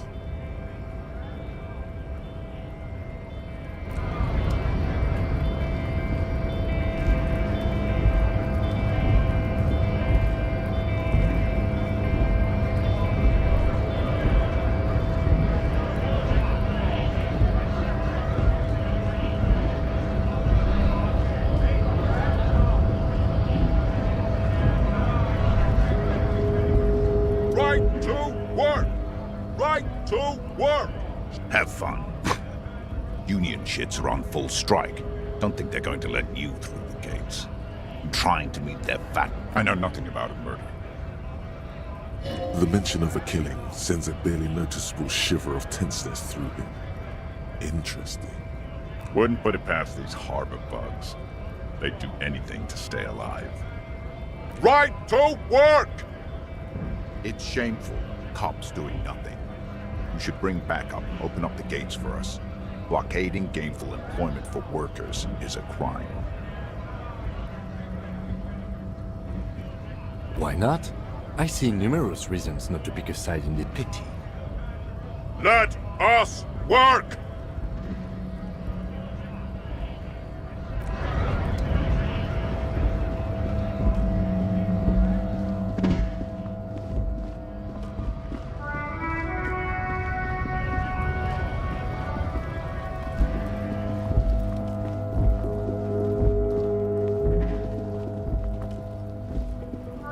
Looking for something?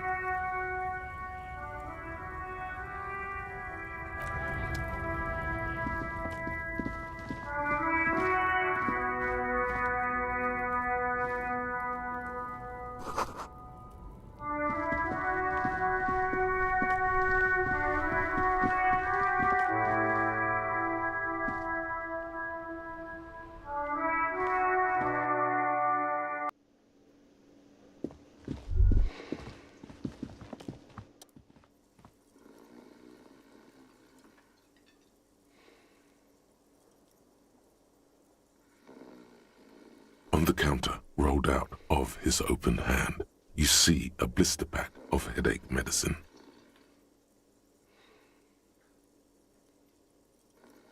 The man does not mind. You probably need them more than he does. You've just picked up some magnesium. This item is stored in the bottom left corner of the screen above your character portrait. Use magnesium to heal your morale if you have morale damage. You gently shake his shoulder, but nothing happens.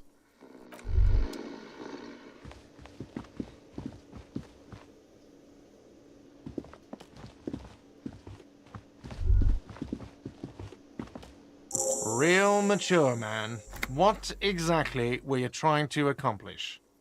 You do understand you still owe me money, right? Damn, your feet thought we got away. That doesn't seem fair. You demonstrated some serious skills there. By the way, Sambo, or Samuran boxing, is an eloquently violent set of one-on-one fighting moves originating from the Samuran Isola. Sambo used to incorporate a wide array of martial disciplines, from archery to mounted combat, but mainly means aesthetically pleasing single combat nowadays. Sambo's style implies stealth, clever. You know what? The stupid drinks you've had are on the house. You know why? Because I know you can't pay for them. Not because you ran away. Now, I still have to charge you for 3 nights and the broken window. That's 100 square. Don't thank me yet. You still owe me 100 real. If you don't have it by tonight, I can't let you up there. Now, what the hell did you want? I assume you wanted something to come back here. Mine? No, it belongs... Thank you for clearing that up. Why do you keep the container? Why? To keep the hobos and drunks out. That's why. And the neighbors too. They put their trash there and they don't pay for the garbage company. I thought as much. And are you the only party with access to the... Well, yes. Us and the garbage disposal. It seems a little callous, doesn't it? Something stirs in you.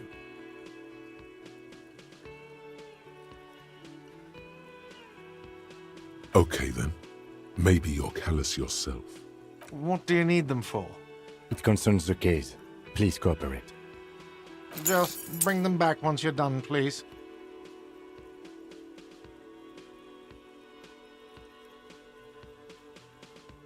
Yes, have you got it? Like what? I was rarely enjoying talk. What thing?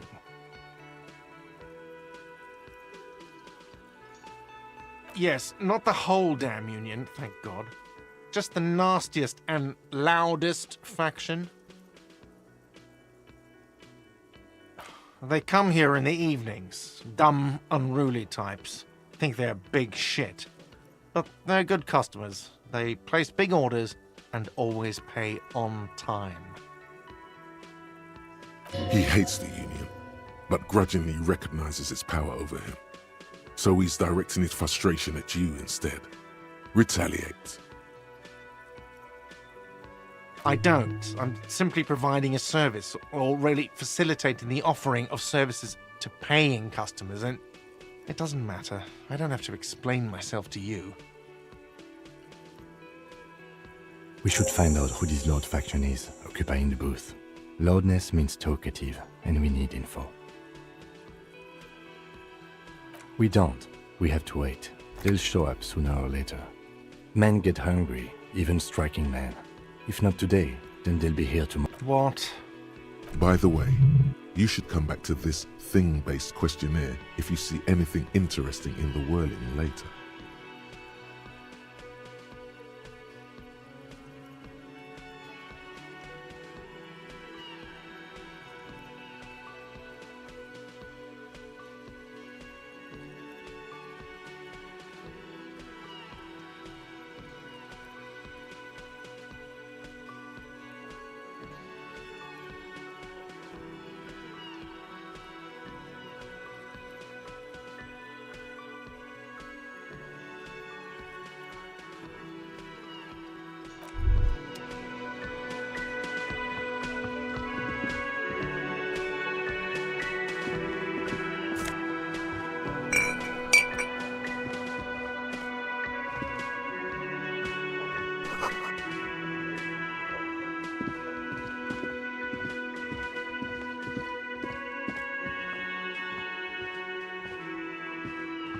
Hello again, sweetie.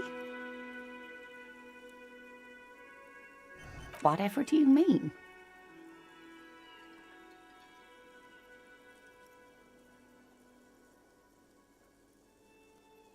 sequence killers. Oh my. But A partner who needs you to help him get a corpse down from a tree. it seems to me that you lucked out with your partner. He has...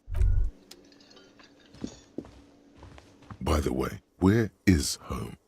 The address is coming up blank, and this place sure isn't it. But you've been at this hostel cafeteria for only 3 nights. Where were you before? You had to be somewhere. In time or space? That doesn't sound like somewhere you can stay if you run out of money.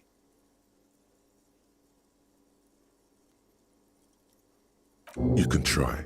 Run some addresses in your head when you get the time. Maybe a street or an...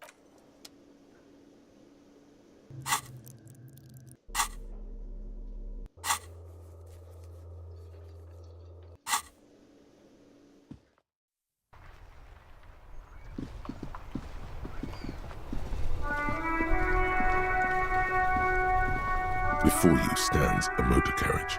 The bodywork is covered in blue and white livery, bearing the number 57. Vapor emanates from the large engine on the back of the vehicle. It hasn't had time to cool off yet. This must be the infernal machine that tore you from oblivion. In the cabin, you are welcomed by a set of steering levers, a radio microphone on a hook, a pull-out toolbox under the seat, and the soft glow of the fuel preheater gauge. The frequency tableau lights up, and the green button labeled Prime Line glows like a feline eye. And then you hear something. The soft purr of electrical kittens, radio waves cast far and wide over the metropolis. A woman's voice greets you through the static. This is Precinct 57. Hello, Lieutenant. How may I assist you? Hello, Alice. Please assist our colleague from the 41st Precinct here. I'm putting him on.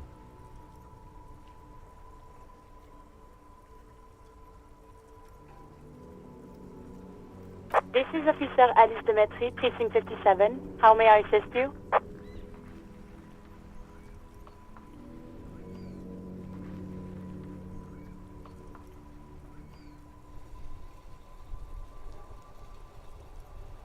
Just a second, officer.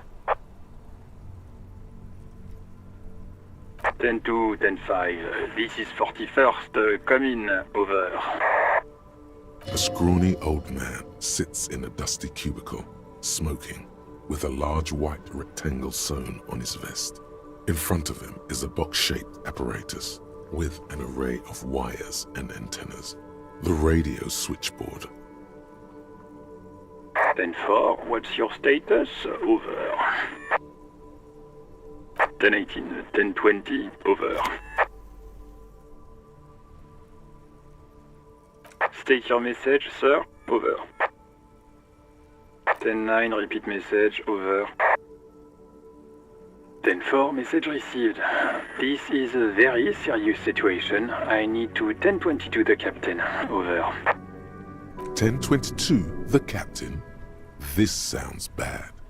Bad and scary. Like being called to the headmaster's office in school. Is it him? What does he want? Says he lost his badge and needs to report it. He what? He lost his badge?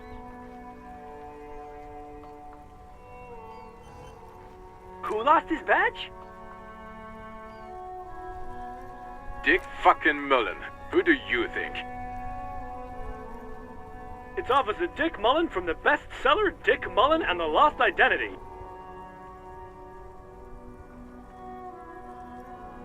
Dick Mullen is not your name. It's the name of a fictional detective who would not lose his badge. Defend yourself. Immediately. They're laughing at you.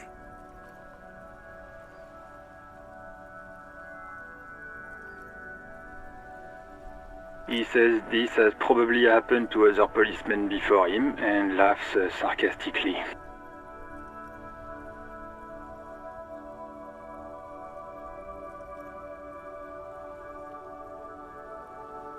Oh goddammit.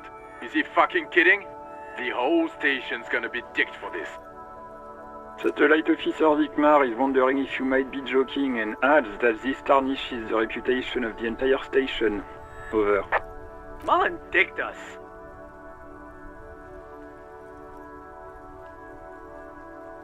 Ten-4, I hear you, officer. I'm just going to make a note here that you are in pursuit of your misplaced badge. Over. Fuck me. Mac, come here. You've got to hear this. Dick Mullen lost his badge. What's going on? Super Cop here lost his badge. He lost his what now? His badge. He lost his goddamn fucking badge. He asks you to please stop saying he lost his badge. Why? Did he find it? Sergeant Orson was wondering if you found it. You don't have a comeback. Sorry. It's hard to think. He's not replying. Looks like he's still looking for it. 10-9, come again. I didn't get that. Over. New heights even for Captain Sober. Ask him. Ask him if he's lost his gun, too. Sergeant Orson wants to know if you lost your... Check your pockets. Check your... Holy fuck. You don't know where it is, do you? Okay, it's gone. Your gun is most definitely gone. Don't sweat it, Bratan! You don't need a gun to have fun! We can still have fun! It's not all over! 10-9, come in, officer. Did you get my question? We were wondering about your gun. Over.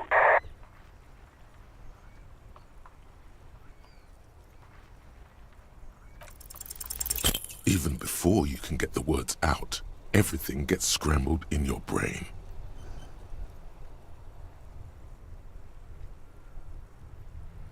He says he didn't lose his gun.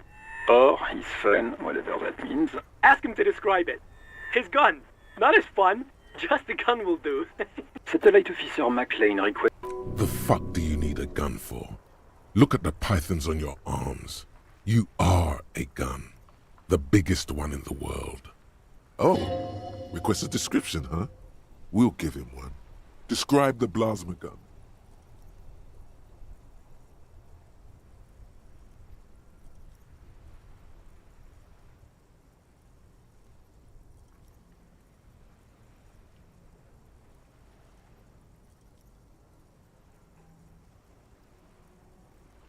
He says it's just a regular gun. Sounds like he's being deliberately vague. Detective Mullen has done it again. Where's my gun? Dear God, he lost his gun? Oh my, I can't. This isn't really a laughing matter. Mac can face a giant of Coco Nur by himself, but Disco here made him piss his pants. Oh, I can't. Fuck. He lost his... Ask him if he's still got his wiener. I'm not going to. Ask him. Sergeant Orson here is wondering if you are still in possession of your genitalia. Over. Now is a good time to say fuck and ass and so on. That'll make this all right.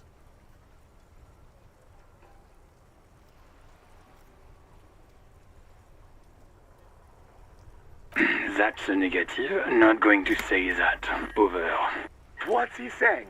Share with the class. He said he sodomized your mother. The prick ate Mama's vanilla waffles at the captain's birthday party.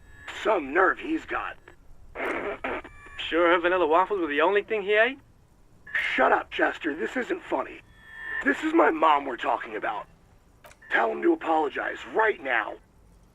Sergeant Orson requests that you apologize for the claims you made about his mother. Over.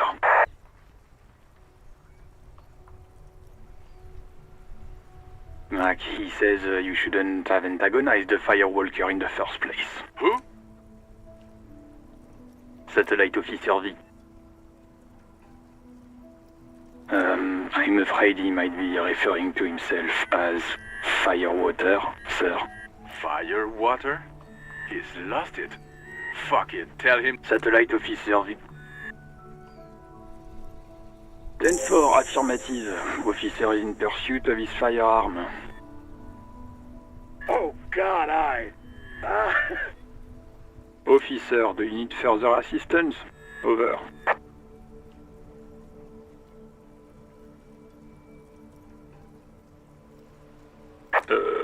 Okay, 10-4, sir. I hear you. Relay your question. Over. Wait. Before you say anything stupid, think it through. You're going to be looking at a straitjacket if you tell everyone you lost your memory. Be smart about this. 10-4, sir. I'm not hearing your question.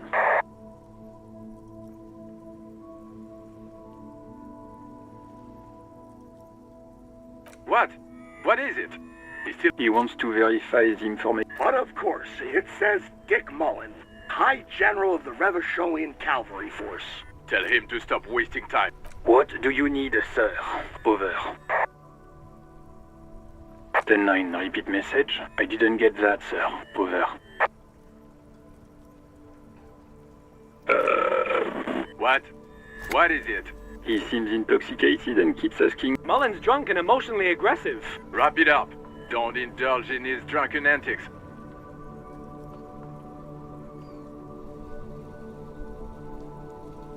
Understood, sir. Over. 10-4, I hear you. I don't have the authority to grant your request, but... What does he want now? He's asking for money. Is he fucking kidding? I don't think he is. Don't give that asshole anything. He's just gonna drink it all.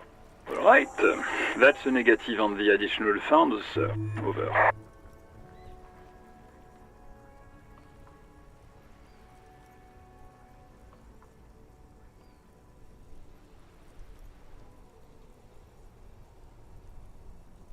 Anything else, sir? Over.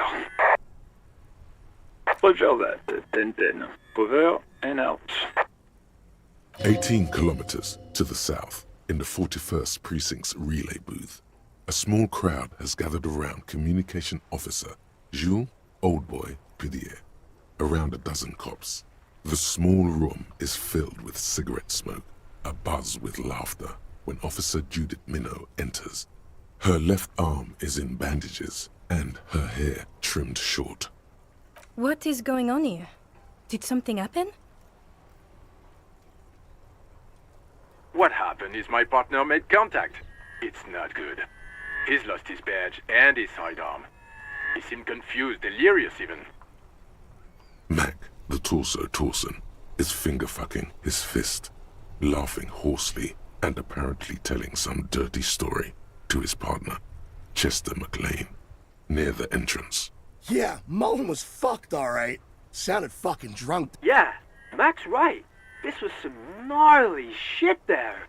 I mean, before he started begging for money, it was... Enough! None of this is funny. It's fucking sad. That's what it is. He's a cop. He's one of us, goddamn this. We must help him. Yeah? How do you fucking plan to do that, huh? Get him off the drink? Go jogging with him in the morning and get him on carrot juice? He's a lost man. I just know we can't give up on him when he's at his weakest. He wouldn't. Mac, man the door. You know what he told me? I don't want to get better. I want to get worse. Those were his words.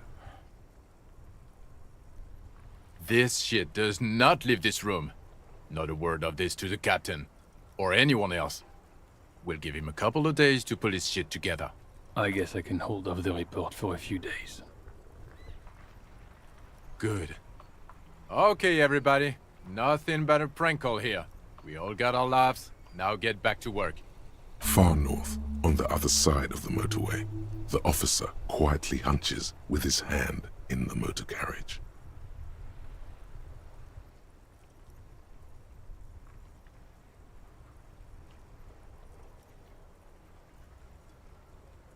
A metallic drawer slides out from under the seat and clicks into place. The tools inside are neatly organized. Take what you need, officer. It's going to be a long case. I'm not protective of my tools, like some men are. He's clearly a little protective of his tools. But what can you do? Work is work.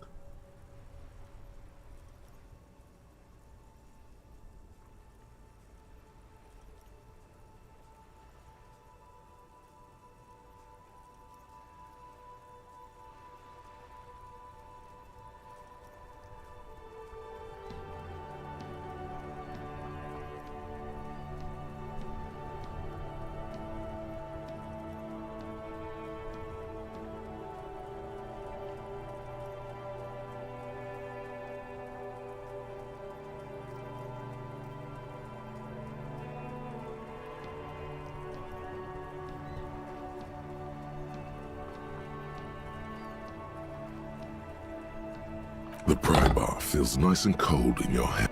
Cold and heavy, like truth. You feel like you're reunited with truth once more.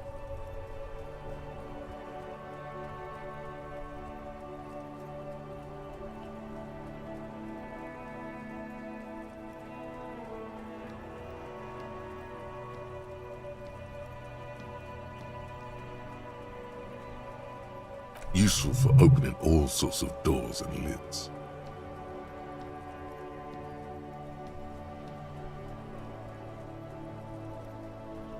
The handles are long and sleek. Snap, snap, go the cutters in your hand. It's robust, weatherproof, and well-made. Lets you see things in the dark you would otherwise. The pull-out toolbox slides back into its nest. Preheat.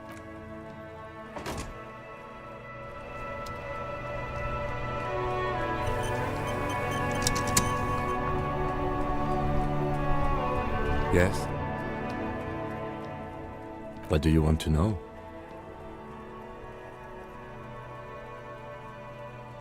No, it's not a particularly mysterious case. The lieutenant adjusts his collar. It doesn't look like he wants the case to be more mysterious. I'm afraid you and I are pawns in a pissing competition. His disdain is clear.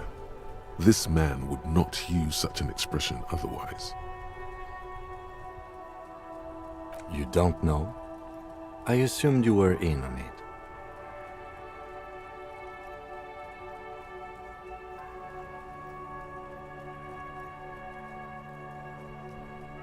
Better still than an imbecilic cop-off.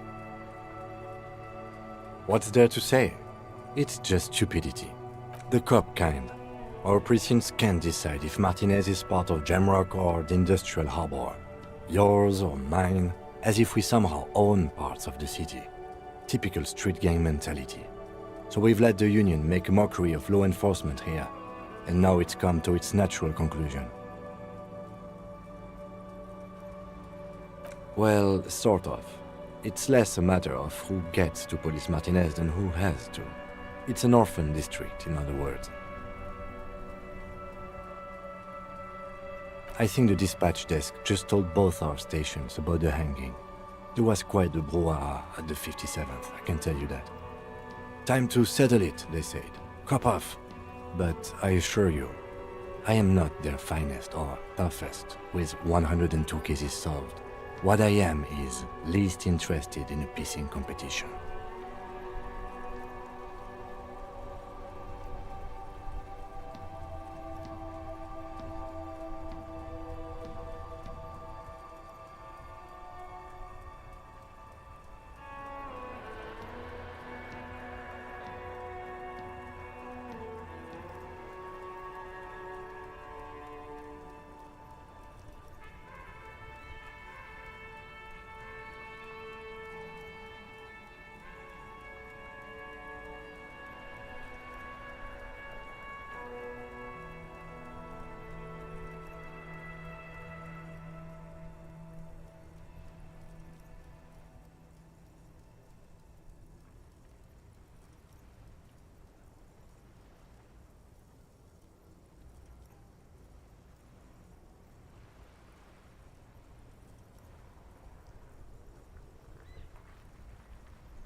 So he volunteered to represent the 57th, but not out of competitiveness. On the contrary.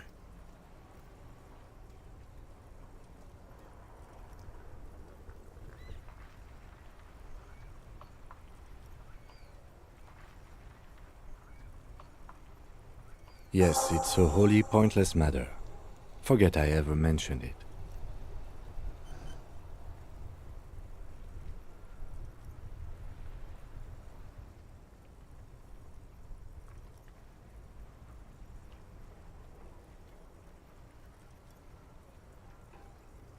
What do you want to know? Ah, yes, the case brief you missed. Now I remember. 3 days ago, the RCM Emergencies Desk received a report about a security guard who was found hanged in Martinez. An anonymous caller said there was a dead body behind the Whirling in Rags hostel cafeteria. The cadaver had been there for 4 days. No one had come to investigate. During that time, the victim had been stripped of his belongings. The caller did not identify him, but used the word lynching. There is an ongoing labor dispute between the local dock workers and the logistics company Wild Pines. I was told we should approach the death as part of this dispute.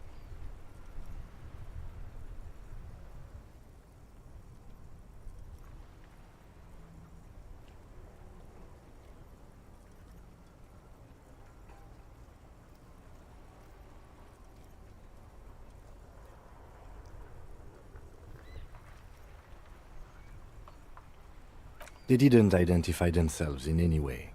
The tone was muffled using a device of some sort. The desk could identify neither the caller's age nor sex.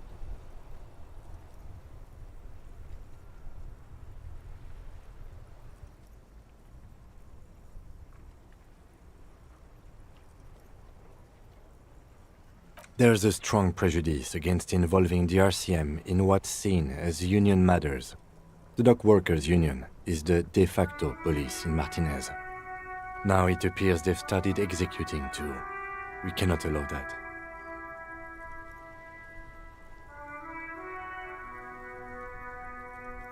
Just to be clear, we are police officers. It's our job to find the killer. That's the case. Uncover and arrest the killer.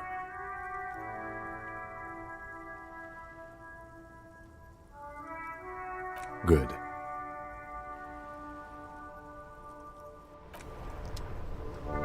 Inside, you see a set of steering levers, a radio microphone, a pull-out. This is Precinct 57. How may I assist you? Of course. What is the number, officer? Yes, hold on. Her number is 005 1944 298. Received. Hold on, officer.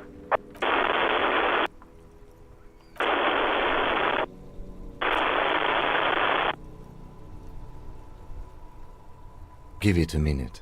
She might be busy at the moment. Takes a bit to get to the phone. Just wait. Relax.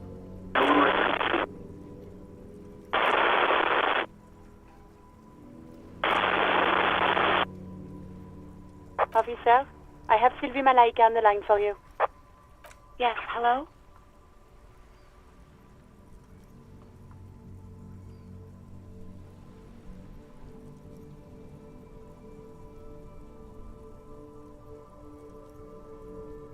Oh, right. Hello, officer. What can I do for you? You can hear resentment in her tone.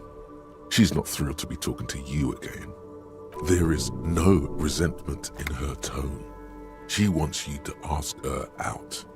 No question about it.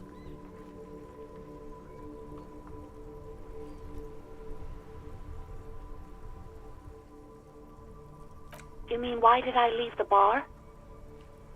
Honestly, I'm not really comfortable discussing it with you, sir.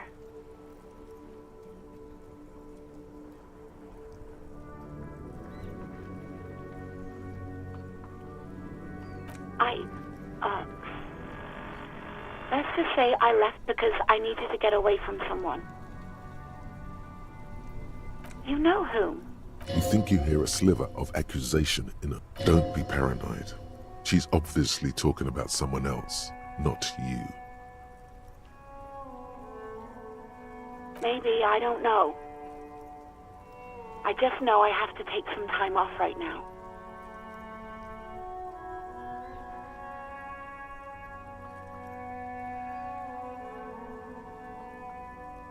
Yes, I know who you are. You're a police officer. The law.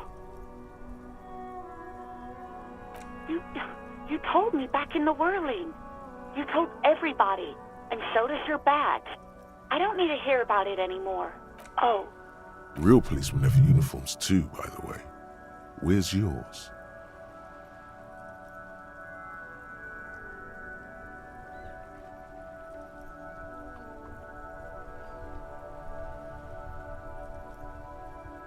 He's in plain clothes, voluntarily.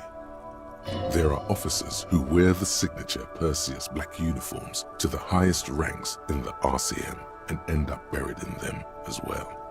Others do it more casually. Looks like you're one of them. I do hope so. Please, don't call me again. Bye. No, she doesn't have a problem with you. It must be someone else she's angry about. Some other guy. Like Gart. You know women and their constant problems. Yak, yak, nag, nag. How's one supposed to get the love going like that? That's where you step in. You're Lieutenant Love, matchmaker extraordinaire. Help the poor girl out, lest she turns into a spinster.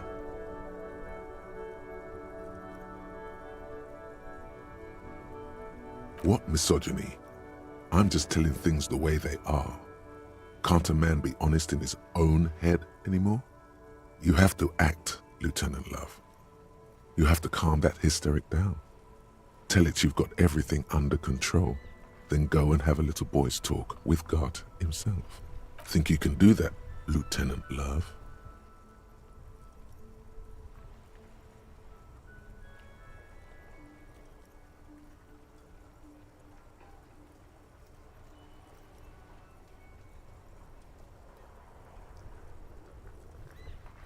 No. What?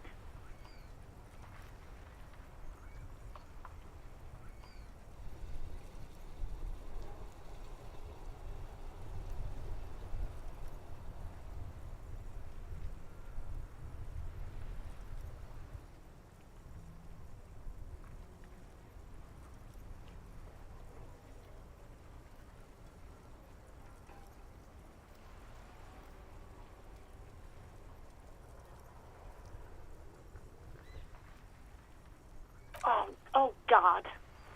Please, just stay out of my life.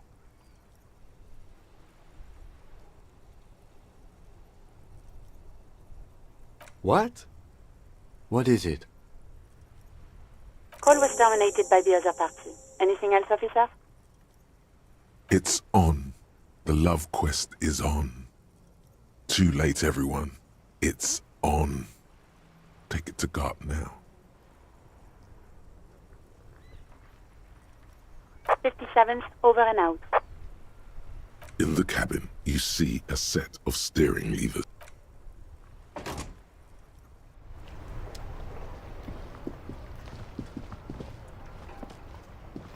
Hello again, officer.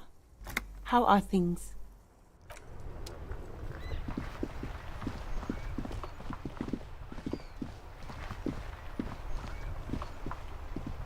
This Post Lavantorie mail collection box has been heavily vandalized with graffito. A closer inspection reveals 2 bullet holes in the front.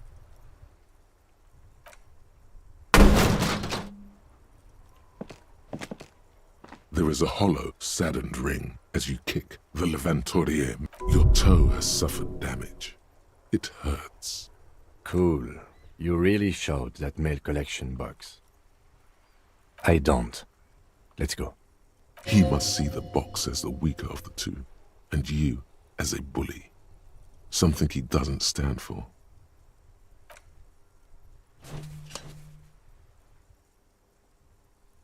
The mail collection box has no faith in your psychopathic manipulations.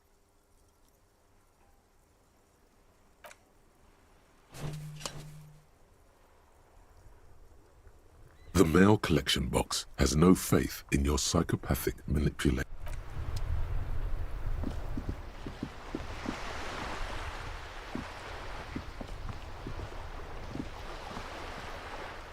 Have you no shame? Whining about your back every time you bring out the measuring tape. René, you're a man with a fork in a world of soup. Please, let's just try to enjoy the game, alright? I'm trying to, but you keep breaking my concentration. You're old. I can see that. We're both old. Now stop grabbing your ass like it's a girl. These manly men are playing balls. This is a ball game. Grab a ball and play it. Don't ask questions. Shoot first. Ask questions never. No, you got this. There's the ball. You're the game. Sure, officer. I am René Arnaud, and my specially abled partner here is Gaston Martin. How can we help you?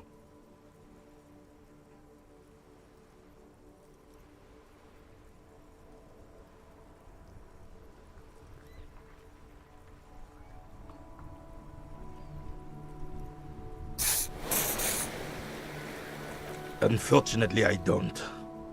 Unlike most of the locals, I have no qualms about assisting law enforcement, but this affair has passed me by completely.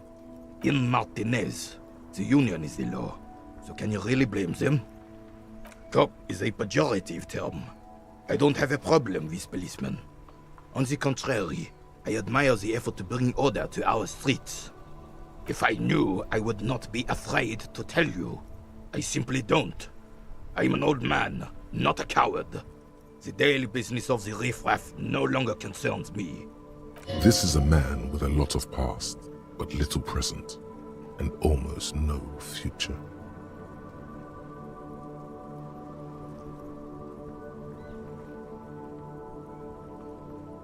Yes. The terrain here provides an interesting variety to a familiar game. I do. Fire from heavy artillery. Why what? Because that's what happens when communards hijack your country, execute your supreme leadership, and turn your capital into a slaughterhouse. You use heavy ordnance to clean up your home.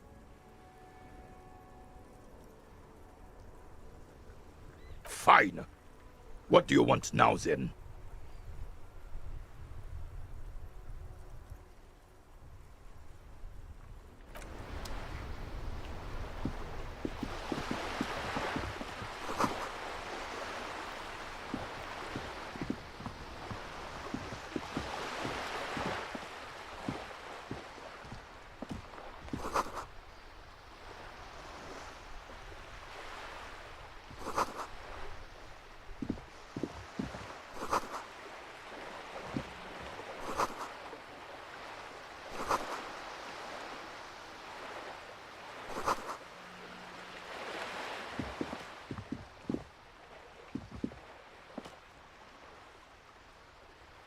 Hello, sir. Step right in. The store is open. Are you interested in a new and exciting book?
striking woman leans against the cabin top of her sailing boat, smiling as you approach.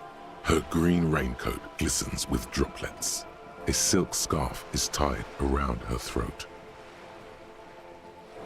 Good afternoon, officers. I'm Joyce. Joyce L. Messier. I represent the board of Wild Pines, the owners of the harbour. You gentlemen must be from the RCM. I'm glad to see you here. I was dispatched to handle a strike, not a lynching. Anything I can do to assist the RCM in this matter, I will, gladly. That is good to hear, madame. My colleague will take the lead on this interview. I should let you know that he is recovering from an unusual medical episode. Very unusual. But I can assure you of his ultimate competency. There's a trace of irony in his voice. Mischief, even. The lieutenant is hatching some scheme. How interesting. I wish you a swift recovery. In the meanwhile, you have my full cooperation, and the full cooperation of the Wild Pines Group. What we do. I'm afraid I don't speak for Wild Pines as a whole. It's a giant undertaking. The Pines' core competency is logistics. Container shipping, freight, that sort of thing. See those airships there, blinking? Those are the shipping side of things. And that is the terminal. Another subdivision deals with energy, oil and gas exploration, offshore platforms. I'm not at liberty to discuss the company balance sheet, but I can tell you that last year, the company booked more than 20 billion real in revenue. A billion?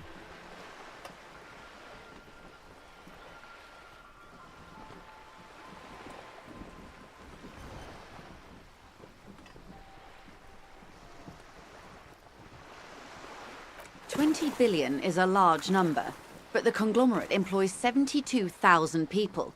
They all need to be paid. Then there are capital improvements, interest payments. A conglomerate the size of the Wild Pines is like a shark. If it stops moving, it will die. Then what becomes of those 72,000 families? It's a tremendous responsibility. She nods. Quite a few things, I'm afraid. The information I'm to share with you includes sensitive trade secrets. For the sake of my employer, I have to ask for your names and badge numbers. Of course, ma'am. We should have introduced ourselves. I am Lieutenant Kitsuragi from Precinct 57. And this is my colleague from Precinct 41.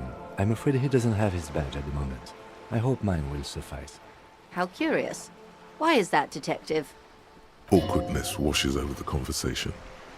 The woman doesn't like this turn of events. I see. So, are you saying you lost your badge during the course of this episode?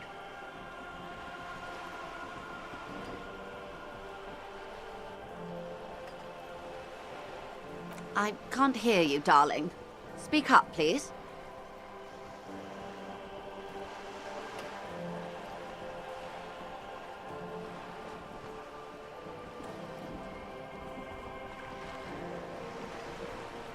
Oh dear. Some kind of encephalopathic amnesia. I don't even know how to respond. I do believe you, naive as that may sound. I simply can't imagine what you gain by faking such a condition. As I said, ma'am, his technique may be very unconventional, but he is an officer of the RCM. Of course, I sympathize. But I'm afraid I simply can't share anything more until I've seen that badge. Hang on. She's a professional negotiator. She should be open to some sort of mutually beneficial arrangement.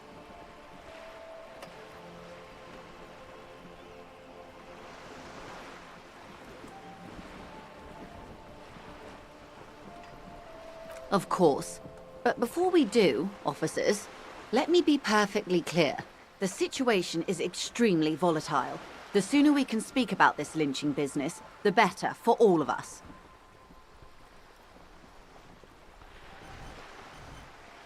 Of course, Detective.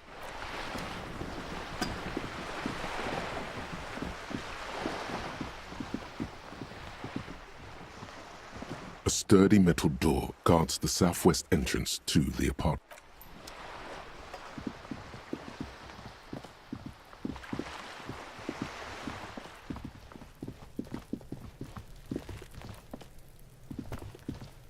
Are you trying to sneak up on me? Come to take me out? Trying to snuff me out?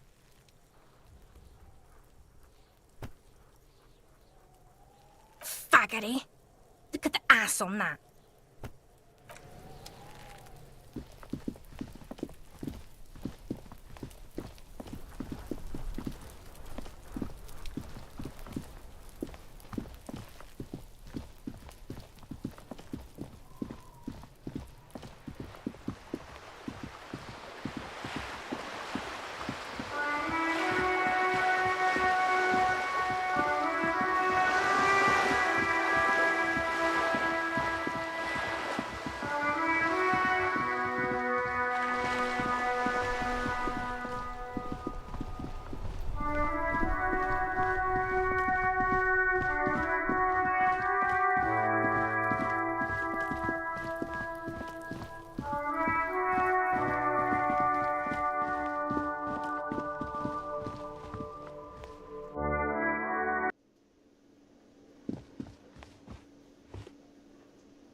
A thin man is smoking below an exhaust hood, occasionally sipping from his mug.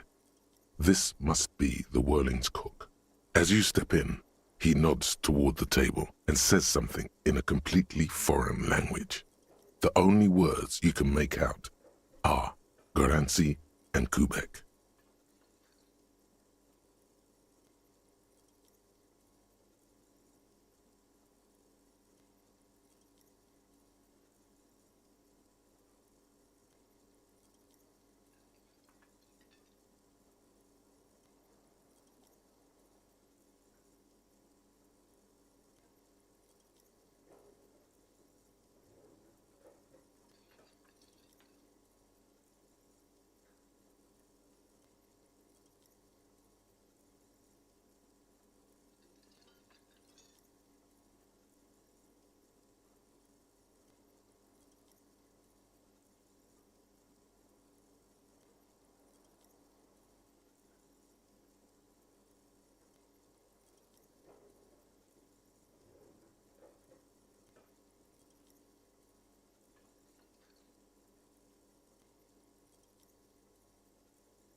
It must be his name. Garancy. Garancy, Quebec. Sounds representative.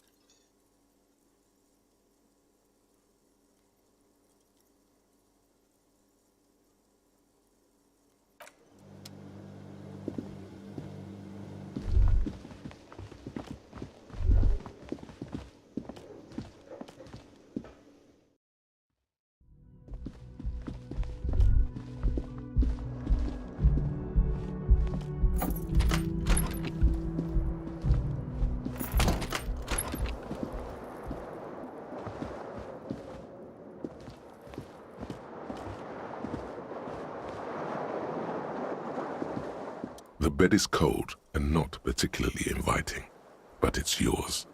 The sheets look awful. The option to go to sleep becomes available every night after 9 p.m.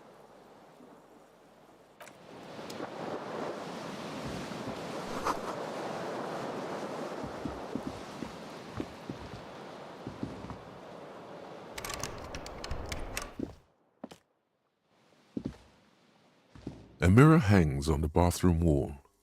In it, your face, adorned with the expression.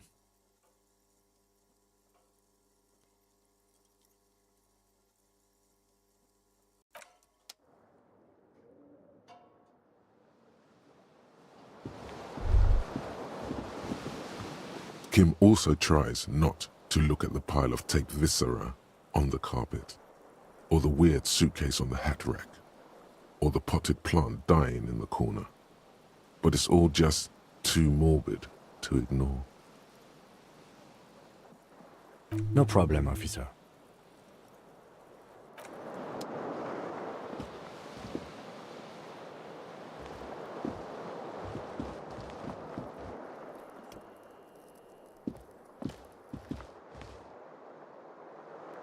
The fan stands still. A terrible mistake.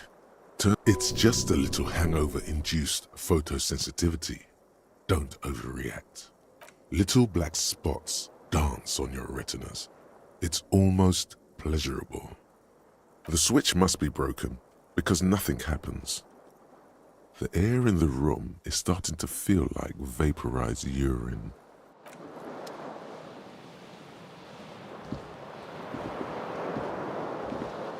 The bed is cold and not.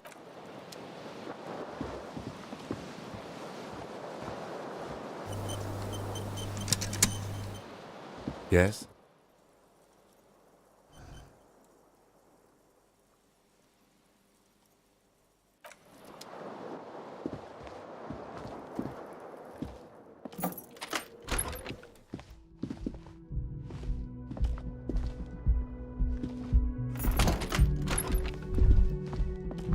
You should pick that fat, juicy cigarette butt from the tray, light it up, and smoke the living shit out of it. Who knows what you are? A monster, a murderer, the gnome of Jeroma? You feel like a smoker, especially when you look at that juicy, succulent, seductive cigarette stub, still smoldering deliciously. How very astute of you. This renders it ineffectual. You should look for a whole cigarette. Or the idea seems to make your neck expand. Suddenly, the garish Or you could not do that. No one is making you.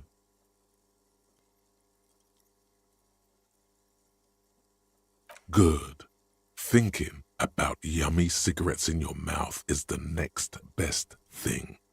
Make sure you think about juicy sticks of tobacco all the time, though. And when you're done thinking about them, graduate to get. Plus, smoking them gives massive bonuses.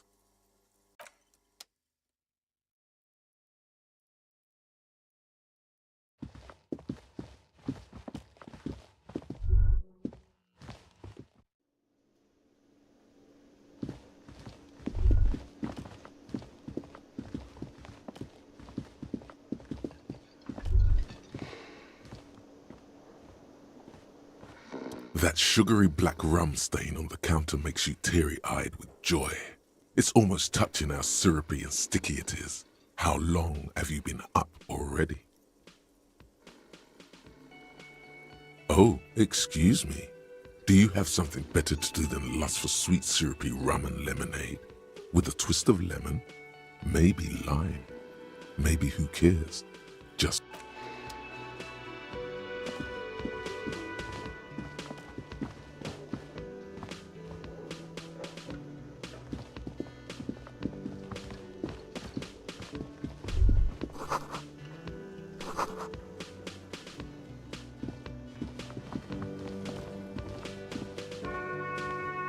A thin man is smoking, but as you step in, it must be his name. Garanci. Garanci, Quebec. Sounds representative. The man puts his cup down and replies something, his left hand drawing arcs in the air. He smiles and bangs his ladle against each of his pots in turn. You see a heavy steel door with a prominent dimple lock. It's painted blue. You immediately feel Drawn to the color. Blue is for mystery. The cobalt blue surface feels rough to touch. The stainless steel door is flush with its frame on every side. You do? It's a door in the back of the kitchen. Why do you care where it leads?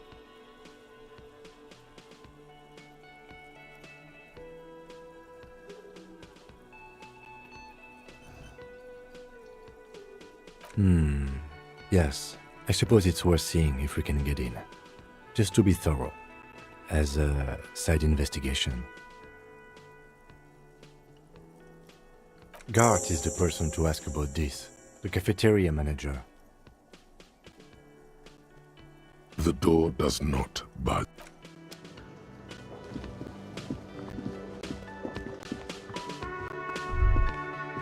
Can I help you? Another thing. Great. I love those. Oh, yes, that door, sure. There's nothing mysterious about it. It's just a door. No, I don't have a key. I don't know how to get there. And I don't care either. It's not like I've been wondering about it for 10 years. It's just a frit warehouse, probably. Or some boring storage space with a bunch of old junk and dust. Junk and dust. He's attempting to maintain an air of indifference. It's absolutely not convincing.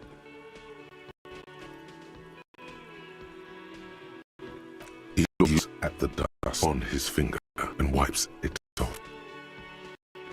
Yes, not the whole damn union. He hates the union, but grudgingly recognizes its power over him.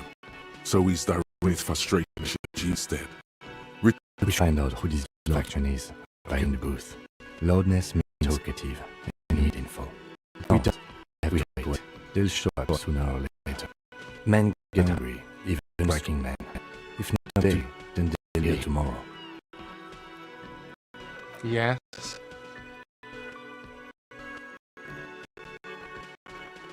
God. Oh, but he should be. Lay it on him.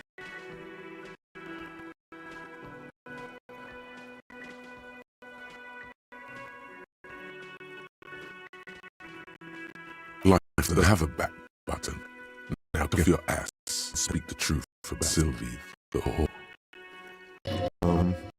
I don't like this. There doesn't seem to be another way.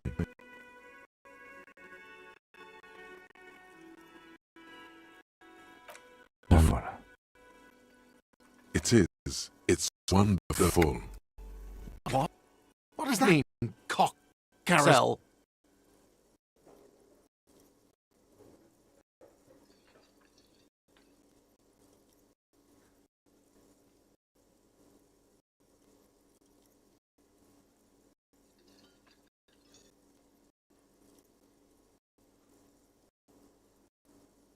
God, does it mean you talked to her? What else did she say about me? What else do you need?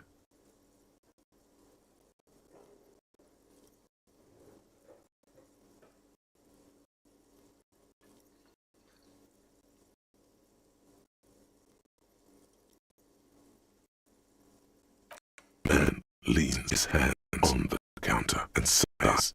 His head drops between the shoulders, heavy, defeated. She broke the bird, you know. Great skewer. Found it on the ground, broken wing, on the morning she left. I should have known. It was her way of telling me to piss off. I should stuff it up my ass.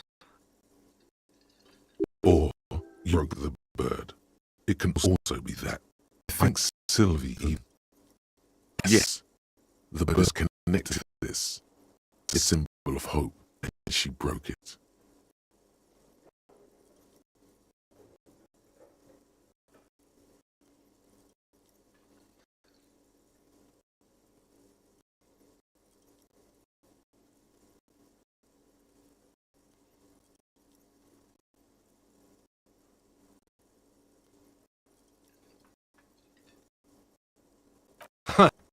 Cock carousel.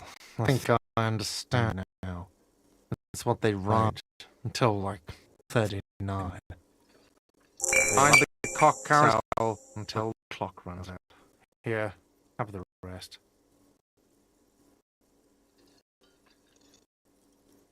Now let me have a drink and think about this shit for a moment on my own. And there we have it. Isn't that beautiful? Another situation fixed by Dr. Love.